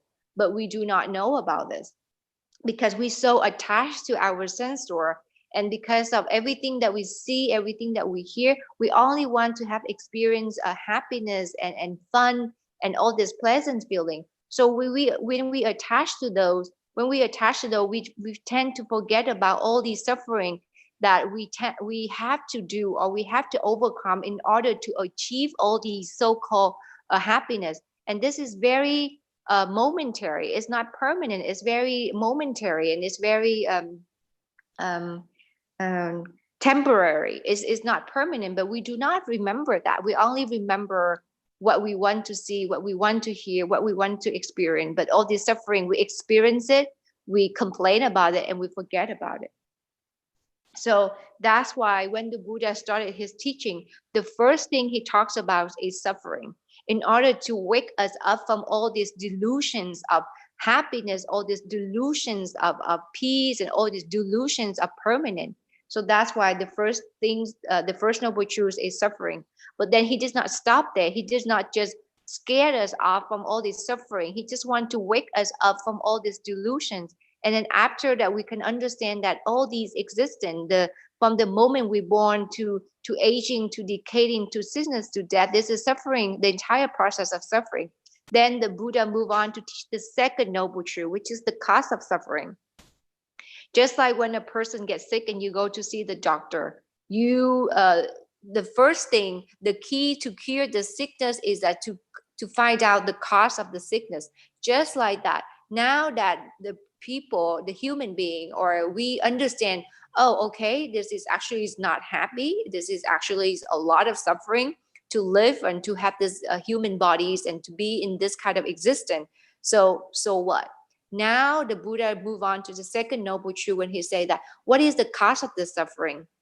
Why we come to this existence and why so much sufferings are going on to us? And that's when the second noble truth were taught. And in order to understand further, and because when the Buddha just talk about, oh, this is the cause of sufferings is attachment. And then in order to have it, because we attach to all these things is avijja, because of not knowing. So when the Buddha just say like that, and because we are full of ignorance, we are full of delusions, and the way Sayagyi described that, there is so much defilement or so much delusions or ignorance to cover our eyes. There's not so much wisdom in our mind. So therefore, it's very hard for the Buddha to teach or to just to say that, okay, this the proximate cause of the sufferings is craving or attachment, and then it's because of avijja, not knowing. So therefore, he taught the 24 conditions. And this 24 conditions is only taught by the Buddha. And he did not, like the Buddha, unlike many others religious leaders, he did not talk about the creator. He only talks about karma, cause and effect. And these 24 conditions cover the grounds of the cause and the effect. What is the cause and what is the effect? And then again, how is it that bringing to this suffering? And I would do some of the part. There's 24 conditions, but Sayagyi only mentions a few of them. So I would do the same. Avijja bachaya sankara, sankara bachaya vinyanam, vinyanam bachaya namarupam, namarupa bachaya salatamana, salatamana bachaya paso, pasa bachaya vedana, vedana bachana tana, tana bachaya upadana. So basically, the translations of that is that, first of all, because of delusions, because of ignorance, is the cause of karma. And this karma is understood as the formations or activity, as well moral as well as immoral. And then depends on this karma formations, the activities arise rebirth consciousness. And this rebirth consciousness, and depends on this rebirth consciousness, derives the mind, which is namas and rupa. This body, which is our bodies, is made out of namas and rupa, mental and physical existence. And depends on this namas and rupa, minds and matter, this mental and physical existence, arise the six sense doors or the six sense organ. So within this body, we have the eyes, we have the nose, we have the mouth, we have the ears, we have the bodies, and so on. And that's where the external object will be able to contact into this body or go through the sense door for us to experience the living world. And depends, so therefore, depends on the sixth sense door, arise contact. And this contact, when it's pleasant, then we like it. When it's unpleasant, we dislike it. So therefore, depends on contact, sensual or sensations arise, or feelings arise in this body. And again, when these feelings arise in this body, and it normally is not just neutral feeling. Normally, the feelings are either we like it or we dislike it. And because of this liking and disliking, in a way, it's like a grasping. So when we like it or we unlike it, that is the two sides of the coin. So doesn't matter if we like it, then we crave to it. But when we don't like it, we averse. There's anger, but that's a way. It's also attachment in another, in the backside of it. So because of this grasping and because of this clinging, there comes the process of becoming or become this existence. They've come the cycle of death and rebirth. And because of the cycle of death and rebirth, there come the cycle of aging, sickness, and so on and so forth. And all the cycle of suffering that start. So When a person knows about these 24 conditions, then we will see that one thing would be the condition to another thing to arise. So therefore, it's only cause and effect. This is the law of karma. This is the natural phenomena happening on the self based on its conditions. When the conditions are fulfilled, there come the results of it. So there is no creator, there is no I, there is no self. Everything is just natural phenomena happening based on its natural law. So when we practice Vipassana meditations, why we need to practice? Vipassana meditations is the method for us to understand this truth. And when we understand this truth, that we will see these things as cause and effects. And when we be able to see that, we'll be able to break the change of these, cause and effect, that one thing that would lead to another. And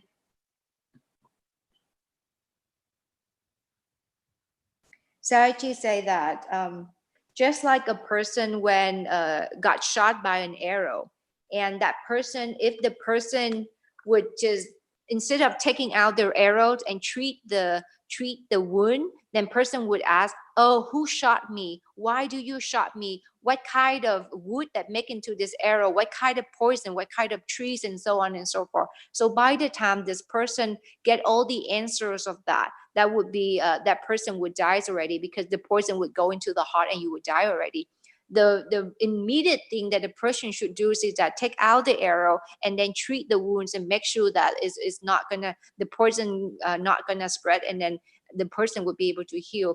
Just like that, the laws of karma, the laws of nature is very, very difficult to understand. So therefore, the Buddha did not want to spread or teach his teachings or his dharma in so many other things. The Buddha has the ultimate wisdom. He knows everything that needs to be known in this universe, but he did not teach everything. He only focused on the Four Noble Truths in order to help us treat our suffering, in order for us to treat our immediate wound, how to get out of the circle of samsara. And based on that, he's only concise everything into the 24 conditions, the laws of cause and effect, in order to teach us that. So now when we understand that, then we already got the ideas of the cause of the suffering. So first, the first truth, the first noble truth is suffering. And then not only he stopped there, he taught us what is the cause of the suffering. And then based on the 24 conditions, the Buddha showed that craving is the immediate cause. Craving and clinging is the immediate cause of suffering. And because of all these clinging and craving, due to avijja, not knowing. And what is it that is not knowing? Not knowing the Four Noble Truths, not knowing what is the conventional truth, what is the ultimate truth, what is the characteristic. So when he taught us that, then Buddha say that, so when you know the cause of the suffering, then you know that, okay, there is the end of all this suffering. There's suffering, yes. Why? The cause of it, yes. But then because of their suffering, there's also the ends of the suffering. So he actually brought us very, very good news that we do not just suffer. When we understand the cause of it, we will stop this suffering. Just like when a person gets sick and the person goes see the doctor. And when the doctor finds out the cause of the suffering, the cause of the sickness, then they know how to treat it in order to cure the sickness. Just like nowadays, with COVID-19, we be able to find out the vaccine in order to help prevent the vaccine. And because of, so just like that, when we understand all these causes of suffering, we will be able to eradicate or stop this suffering. And that would be the third noble truth. The third noble truth is the Buddha talks about, okay, there's suffering, and that would be the end of the suffering. And the end of the suffering, the Buddha talks is nibbana, the ultimate reality, the ultimateness. So when the person know how to train the mind, then the person will get to the stage of the end of the suffering, the undeath. And so when the Buddha talks about this, how do we get to this stage? How do we get to the undeath? How do we get to this ultimate bliss or ultimate liberation? Then the Buddha talked the fourth noble truth, which is the path towards the ends of all suffering. And this is the Eightfold Noble Path. So when the person practicing the or following the teachings of the Buddha, we are walking on this Eightfold Noble Path towards the end of all the suffering, towards the ultimate liberations or ultimate wisdom. And Sayachis went on to explain a little bit in terms of the Pali terms of the 24 conditions. So first of all, avijjas is knowing, and avijjas is mean not knowing. And then because of not knowing, that is the cause or the conditions for all this sankhara to arise. And what does it mean, sankhara? Sankhara have many different meanings, depends on the context of the word's usage. So first of all, sankhara can have the meaning of a reminder. So when a child leaves the house, the parent would say, "Oh, be careful," or take good care of yourself. So that can be one of the meanings of sankhara. Sankhara can also mean that one of the 5 aggregates is the formations, and this and one of the 5 aggregates. And at the same time, sankhara have another meaning, which is the volitions, or this is the formations and volitions activities, like when you do good wholesome deed or unwholesome deeds. So these sankhara, Sarachis explain, there's different meanings and different based on different contexts. But what is important that we should know is that these, in order for this body to come to existence, first of all, this is not knowing, because in not knowing, we creating all these good or as well as unwholesome karma. Most of the time is unwholesome karma, because unwholesome deeds, because of not knowing. We do not know what is right, what is wrong. We do not know what is good, what is bad. We do not know what is the true and what is not the true. So therefore, we committed all these karma, and because of all these karmas, and be conditioned to more things to arise, and therefore we come to this existence. And so therefore, because of the past karma, we come to this present existence. And now at this present existence, if we still continue this not knowing, ignoring path, then we will create more existence in the future. So therefore, now is the time for us to practice in order to train our mind, in order to understand and realize the 4 noble truths. And because that is the purpose, or as well as the goal why the Buddha spread his teaching, just so that we would be able to follow what he did, the Eightfold Noble Path, the path that he have walked already, in order to realize the truth that he has realized, which is the truth about suffering, the truth about the cause of the suffering, the truth about the end of all suffering, and the truth about the path that lead to the ultimate liberation, or nibbana.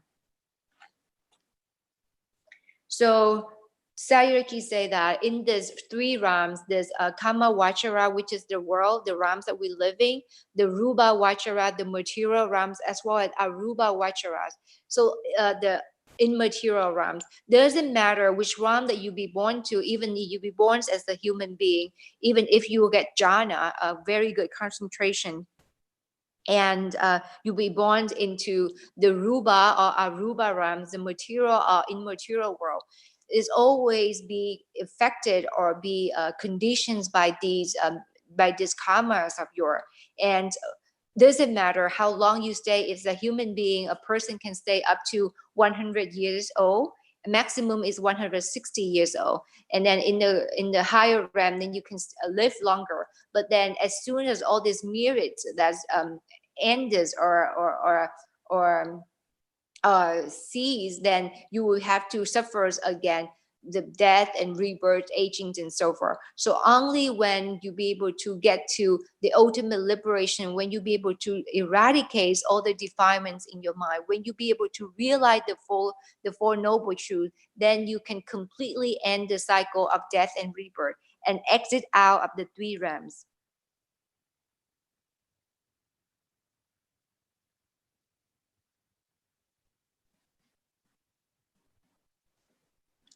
And Sayadaw say that in order to walk on this Eightfold Noble Path, to follow the teachings of the Buddha, to apply the teaching into practice is not an easy path. Is quite difficult because it's go against the mainstream. And he shared his story. So back in the day, he was a samanera, and he entered the sasana at a very young age, maybe like 13 or 14 of age. And at that time, it was okay for him to go do chanting. It was okay for him to go and pay respect to the Buddha and so on and so forth. But he did not want to meditate, and he did not pay attention to training the mind or meditation, not even samatha or like Buddha Anusati, contemplations of the virtues of the Buddha. Because why? Because is when we train the mind, is bring out a lot of suffering. It brings out a lot of unpleasant feeling because it's go against our habit. So when he was young as a samanera, he just he enjoy, or it's okay for him to do chanting. It's okay for him to go bow to the Buddha, and then study the doctrine. But he did not like to meditate. And then one time he got very sick.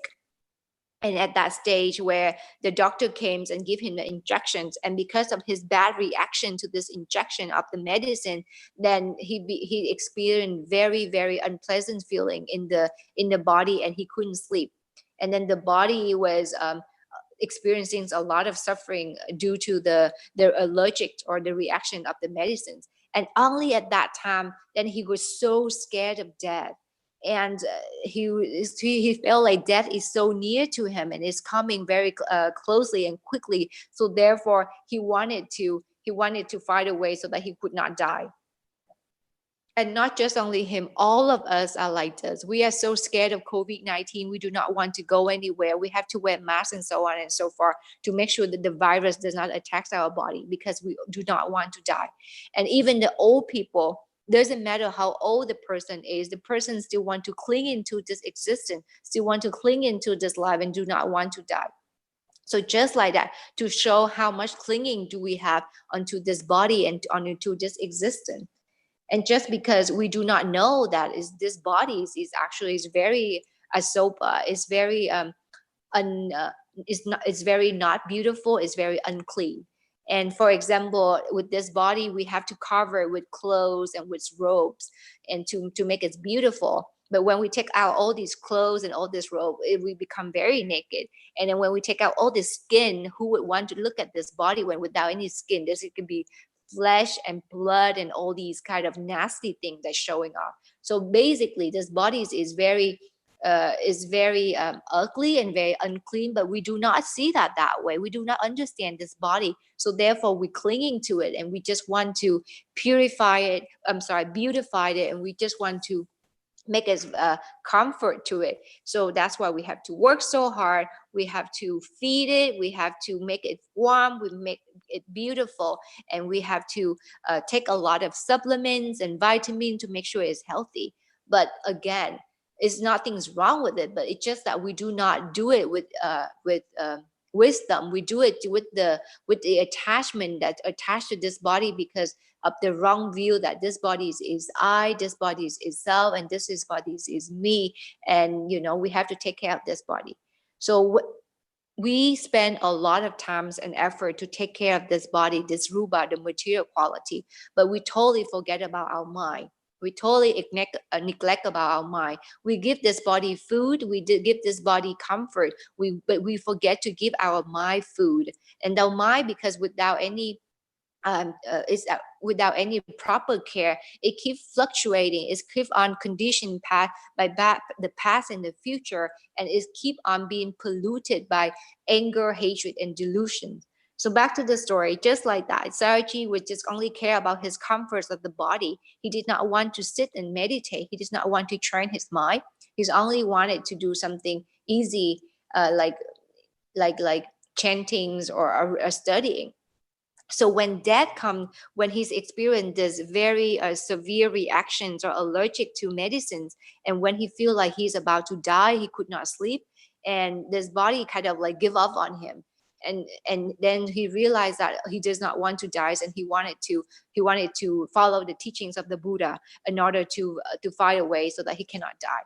And that's when he started to contemplate, or he started to I would say practicing Buddha anusati, when he contemplates on the virtues of the Buddha.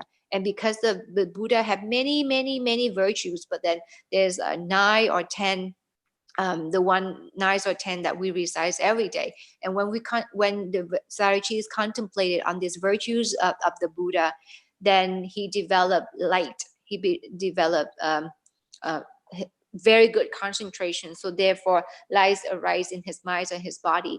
And then he became better. And after he became better, his body was be able to function again. His body was be able to be healthy again. Then he forget about training his mind again, because now he's fine. All the sufferings is gone, and the body is healthy again. So there's no need for him to worry about death anymore, and there's no need for him to train the mind anymore. So he forget about training his mind. And just like that, he said that many of us are just like him too. When we suffer, then we want to find a way to end all this suffering, bodies as well as the mind. But when all this suffering kind of cease or subdues or pass away, then again we forget to continue to train our mind. We continue to make our mind become more healthier or stronger, and make our mind to become wiser.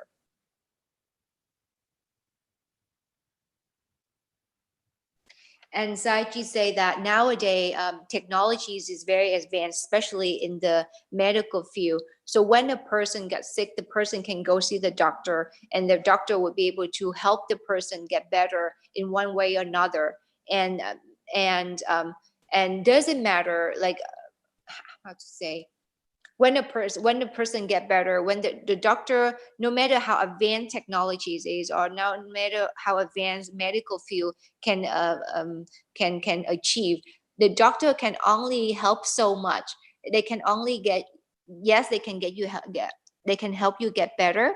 Yes, they can help you cure or treat some of the diseases, but they cannot treat the mind, first of all, because the mind is the intangible thing, the mind is the invisible thing, and the mind is nama, it's not rupa, it's not material quality. So for today's technologies, for advanced, no matter how advanced medical is, it can only treat the rupa, the material quality, the thing that they can see, the thing that they can test, and the thing that they can touch, and so on and so forth.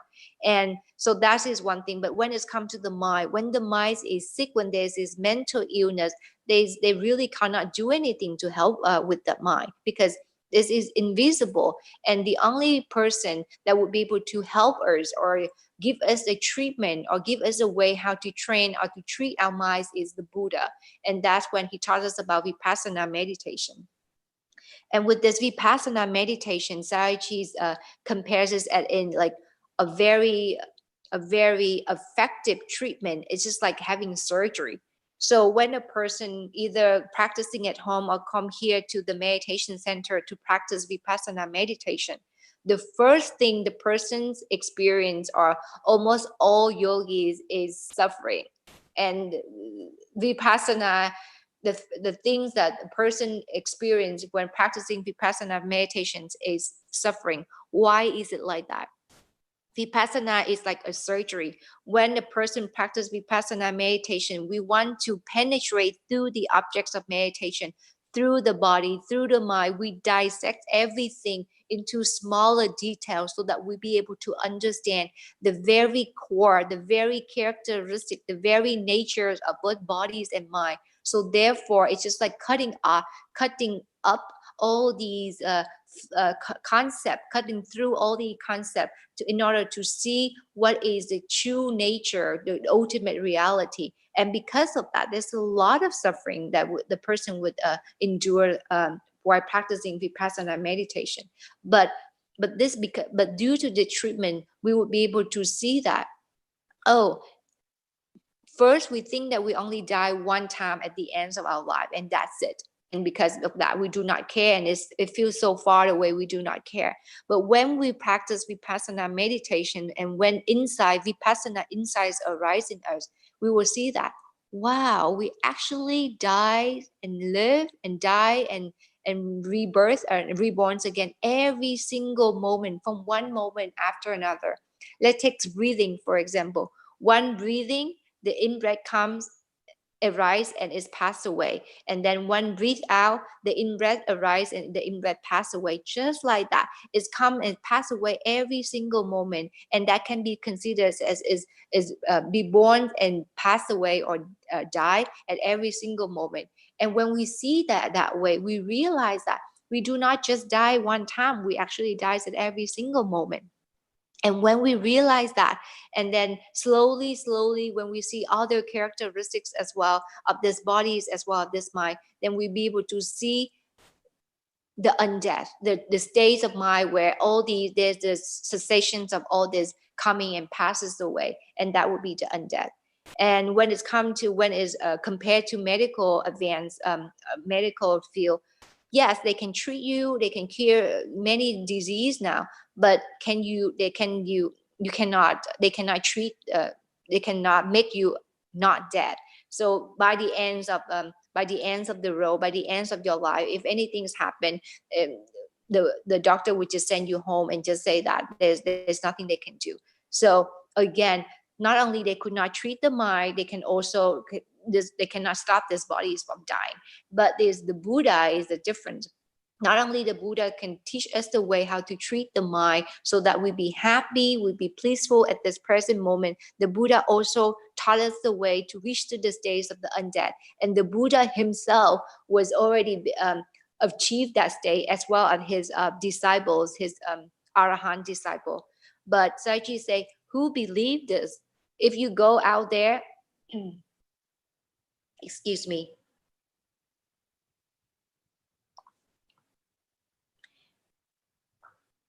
If you go out in the world and you say that there was a person who reached the stage of undead, who would believe you? No one would believe you, because of course everybody have to die. But the death that the Buddha talks about is not the samadhi marana. So there are 3 different kinds of deaths, and the death that for sure everybody have to die is the one that we call in Pali is samadhi marana.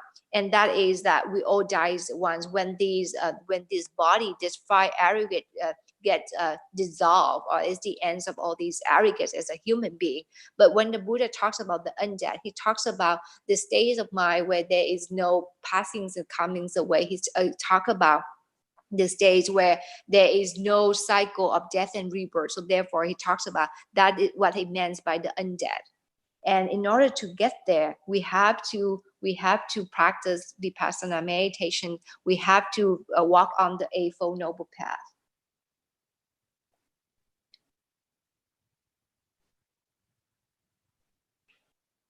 So, and when as a human being, so when as in the mundane life or in this world, so we all scared of death, but at the same time, we do not think about it. We do not remember about death. So therefore, we live this life in this not knowing. So, and then when the mind does not know what is going on in the mind does not know what's going on in the body at the present moment, that is the Buddha considers of death right there. Not just the end of the life, but the death at every single moment. And because of this not knowing, you die from one moment after another without knowing that you actually dying. Because how do you know what you not know? But then when we practice vipassana meditation, and we be able to see that every single phenomenon, either in the body, either in the mind, it comes and it passes away, it comes and passes away every single moment. And we realize that, oh, we actually die from one moment to another. And then when we remember, or we realize it's true that we actually not only die at one time, but we die from one moment to another, then we slowly become undead. Why is it like that? Because now we remember to direct the mind back into the body, direct the mind back into the mind, knowing what's going on in the body, in the mind at the present moment. And when there is knowing, there is wisdom. And when there is knowing, the mind remember to stay at the present moment. So when the mind stay at the present moment, is considered living at the present moment. The past already gone. The future has not come yet. The only thing that you have is from one moment after another. And that's when you live in one moment after another. And Sayagyi say that if you remember 50%, then you only die 50% and you live 50%. If you remember 25%, then you die 75% and you live 25%. So as a Buddha, he always remember to live at the present moment 100%. So therefore, he is not dead. He reached the state of undead because every single moment he always remember to live at the present moment, one moment after another. And because of living that way, how could the mind forget? And how forgetting is considered as death, and the mind is not forget, is the mind is living from one moment after another, is always at the present moment. And Sayagyi also mentions about another stories of his when on his ways of practicing vipassana meditation. So again, when he was young, he did not want to practice, and he's experienced that occasion. And then when he get older, then Sayagyi went to study abroad in India. And again, he did not pay much attention about training the mind. It was okay for him to study. It was okay for him to do the chantings and so on and so forth. But when it's come to sitting down to practice meditation, to train the mind, he did not want to do it again because he did not like it. It's unpleasant. And is go against the habits of the bodies as well as the habits of the mind. So one time he's also experienced another emotional shock where he became extremely sad and extremely overwhelmed by this sadness emotion to the point where he could not sleep. He could not sleep for the entire night, and imagines a young man in his young age that could not sleep for one day straight, 24 hours. So his body was very, very tired. His mind was very, very unstable. And when he saw his a friend of his, and he told his friend, his friend asked him, how are you, my friend? And he said that, oh, I'm not feeling well. And he was just telling him that I could not sleep. And luckily for Sayagyi, he met a very good Dharma friend. So upon hearing this, another monk, this friend told him that, oh, come with me to this city. We're going to go to the warm spring. And then we're going to go take a bath in the warm spring so that you can feel better. So at that time, the mind of the Sayagyi was very weak, so he just followed the friend, and he did not know what to do anymore. So he followed the friend, and then on the way from his university to another city, the good Dharma friend, when Sayagyi share his experience, share his thoughts, and share his feelings, so on and so forth, his stories, the Dharma friend always just talks about the Dharma to him. The Dharma friends, because of a good Dharma friend, the Dharma friend reminded him that now as a monk, we are practicing the Buddha teachings and we walk on the Eightfold Noble Path, or the middle way. So in the middle way, we should not let our mind be conditioned by the past, or we should not let our mind be conditioned by the future. We're trying to stay at the present moment. So the Dharma friend on the way keep on talking about the Dharma to Sayagyi. And because of that, upon listening to a good Dharma friend and then to the Dharma, Sayagyi started to forget about all his sorrow, all his depressions and his sadness. And then after he felt better, then he would be able to sleep for a little bit. And then after that, the Dharma friend brought him to meet Munindraji. And Munindraji, he was a very, very good student of Mahasi Sayagyi. And he left Yangon and he went back to India to teach Vipassana meditation. So the Dharma friend brought him to the meditation center of Munindraji and encouraged him to practice Vipassana meditations. And at a young age, Sayagyi also came and practiced because his friends encouraged him, and then he wanted to find a way to end his suffering. But when he went to the center, even under the guidance of Munindraji Sayagyi, at first he did not want to practice. And when he practiced Vipassana meditation, he did not want to experience any suffering. So every day when Munindraji give the Dharma talk, he always talks about the Four Noble Truths, the truth of suffering, the truth of the cause of suffering, the truth of the end of all the suffering, and the truth of the path that lead to the ends of all the suffering. So he's talk only every day, day in and day out, talk about the Four Noble Truths. And then after that, he talks about the three characteristics of all phenomena, which is 1, anicca, impermanent; 2, dukkha, unsatisfactory; and 3, anatta, non-self. So every day, Munin Traji would talks about just these topics in and out. But as a young person, Saraji at first, he did not care so much about practicing to train his mind. So at first, when he practiced, when he sit, he wished that, oh, please let my sitting be so smooth, let my mind be so smooth so I do not experience any suffering. And he said that how silly he was.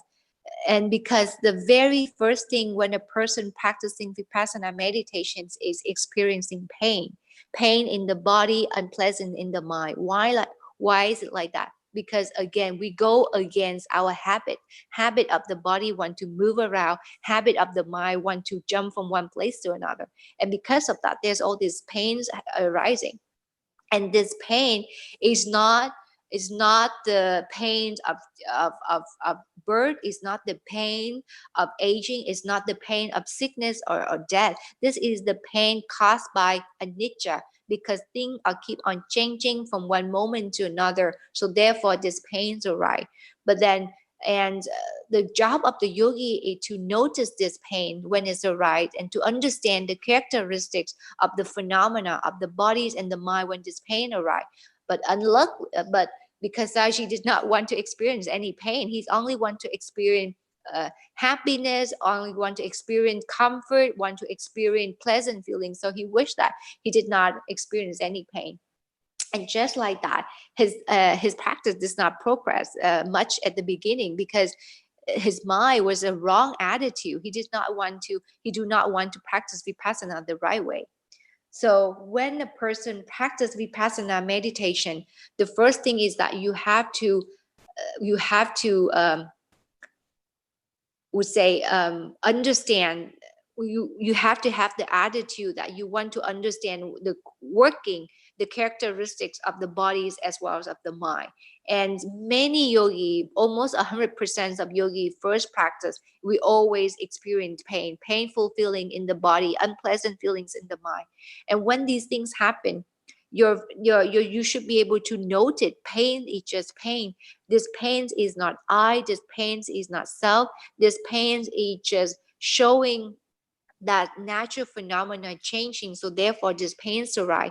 And when we be able to see through, penetrate this pain, then we see that these pain also fluctuate. Sometimes it's decreased, sometimes it's increased, and then sometimes it's calm, and then it goes away. So through this pain, if yogi know how to practice Vipassana the right way, know how to contemplate, know to be mindful of this pain, then you will be able to see the three characteristics of the pain, which is, again, is because of anicca, impermanent. Because of impermanence, so therefore is unsatisfactory. And because of this unsatisfactory is unpleasant feelings and so on, we see that this is not self, this is not I, we cannot control about it, and that is anatta. And these are the three characteristics that all yogi have to experience or have to observe when practicing Vipassana meditation.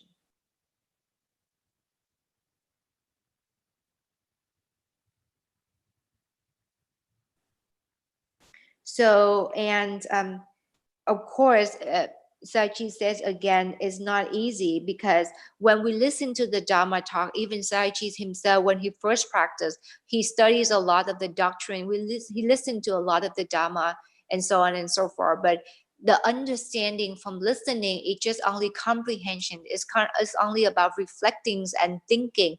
It's not a direct experience. So when the yogi actually practicing Vipassana meditation, when the yogi actually experience the suffering of Vipassana, or the suffering inside this body from changing of this phenomenon from one moment to another, is very, very different from the understanding or the ideas of suffering that we think that we know before. So therefore, Sayagyi encouraged yogi that when we practice, we just trying to put away all this thinking, all this how to say perceptions that we have, or on any idea that we form, when we just want to pay attention to what is the experience going on in the bodies, in the mind at the present moment.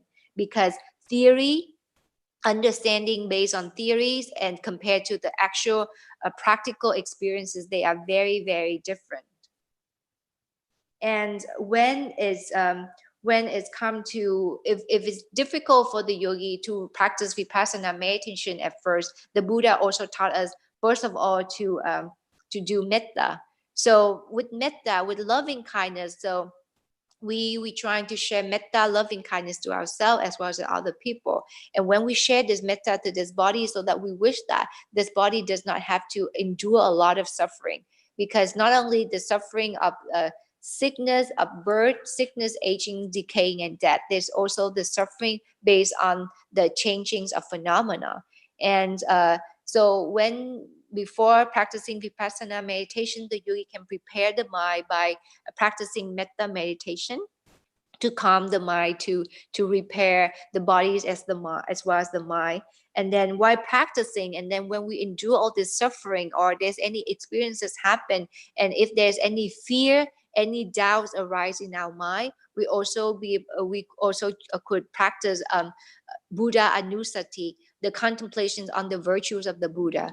And Sayagyi said that the Buddha is such a great human being, and in order for the Bodhisattva to become the Buddha, he had to practice many lifetimes. And there was a saying in the commentary that if you take the needle and you use this pointy tips of the needle touching the earth, doesn't matter where the tips of that needle touch, there's always the bones of the Buddha. That means to show how great or how long the Bodhisattva had practiced in order to become the Samma Sambuddha. So therefore, all these baramis, all this perfection that he's fulfilled, he gave us all these merits and all these virtues for us to benefit on, for us to take refuge on. And Sayagyi mentioned that in this world, in the mundane life, there are three different kinds of children compared to their parents. So the first level is that the children is actually lower than the parents.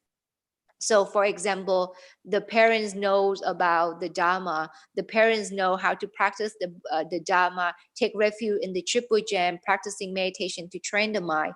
But the children do not know how to do any of that. And because of that, the children does not understand or have any wisdom about the Dharma. And then when the children grow up, the children do not know how to take care of the parents, or the children does not love the parents. And the same way that the parents love them, or the same way the parent used to take care of the grandparents, or so on. So that way the children is lower than their parents.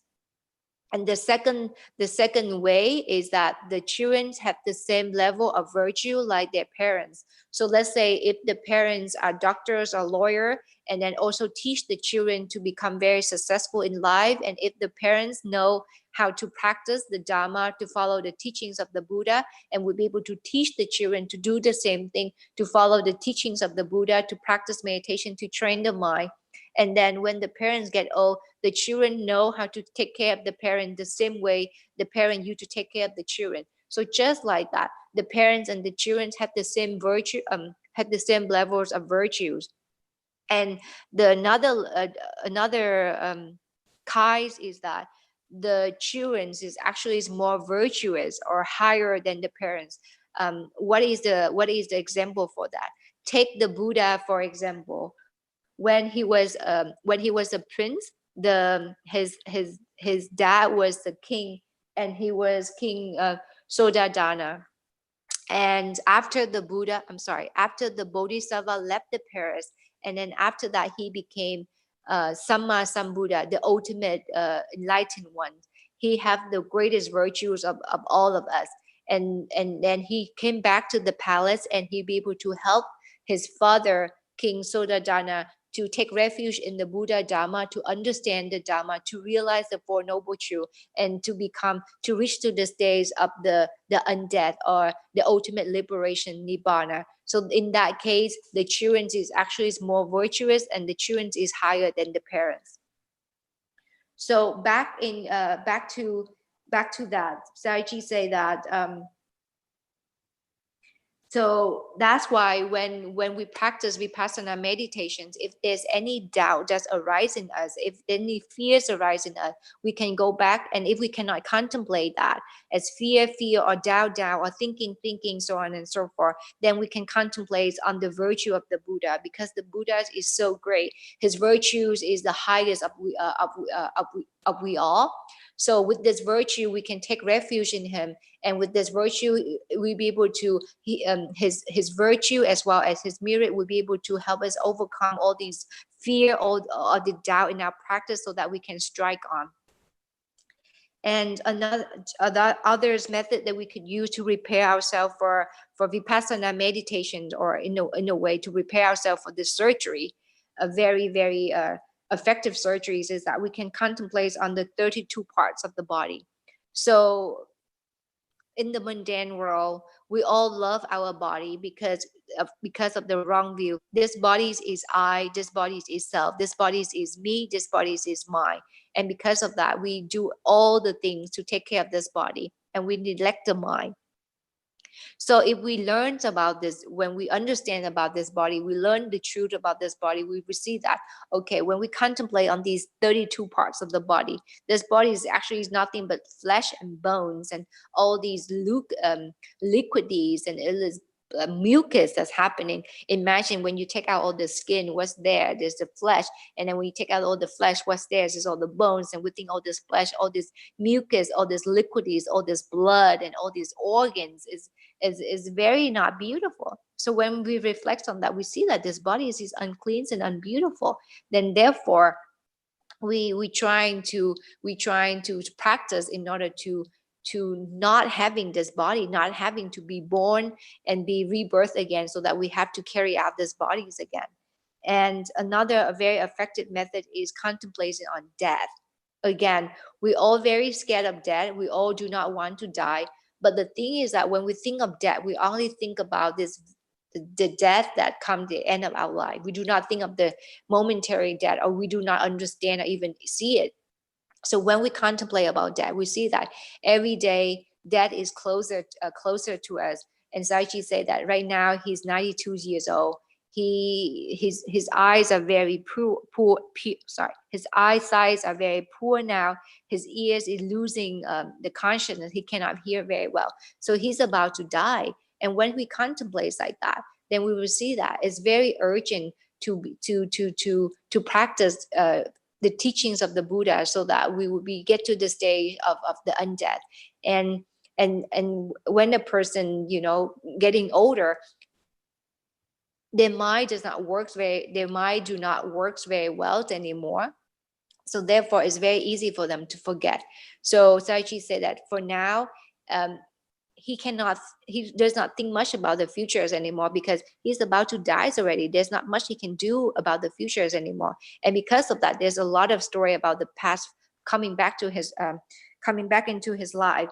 And he has to try to be mindful to bring the mind back at the present moment, so that it does not go back into the past. And maybe he forget about many things, but he's still trying to remember. When he walk, he know that he's walking. When he sit, he know that he's sitting, and so on and so forth. To let the mind stay within the body as well, at the mind at the present moment. So now Sayagyi just only say that all these stories, all these theories that he shared with us is only to encourage it to practice vipassana meditation, and trying to make ardent effort to pay attention to the body and the mind, bring the mind back into the body and the mind, let the mind stay and live at the present moment with this object, which is the bodies and the mind. And then when we experience suffering, when we experience unpleasant feelings arise in the body as well as in the mind, when practicing Vipassana meditation, yogi trying to endure, yogi trying to contemplate and overcome. And because through that, the yogi see that, oh, this is the first truth that the Buddha taught, suffering. And then you will see that what is the cause of suffering? This cause of all the suffering, because it's changing nature, is always changed from one moment to another. It's anicca. And then when you see the suffering because of this anicca, and because of all this anicca, everything's unsatisfactory. And then you realize that because like that, there's nothing you can control. And because you cannot control, there is no I, there is no self. And these are the three major or three common universal characteristics of all Dharma, of all Namas and Rupa. And when you realize it that way, you see the Dharma, you understand the Four Noble Truths, and then you on the path towards the ultimate liberation, Nibbana. So I just encourage yogi to try to live in the present moment as much as you can, because remembering to live in the present moments is living. Forgetting to live in the present moments is dying, and we do not want to die. We want to live as much as we can. So therefore, we trying to direct the mind, stay within the body, within the mind, always at the present moment. That's all I have for today. Translation. I'm sorry it's go over time. I try to cover as much as I could. Thank you so much for listening. I wish everybody have a wonderful night. Sadhu, sadhu, sadhu. Good night. Dạ, chúng con thành kính tri ân sư cô đã giúp cho phần thông dịch hôm nay. Good night sư cô và chư đại đức tăng ni. Good night. Thank you, host. Good night. Ngủ ngon.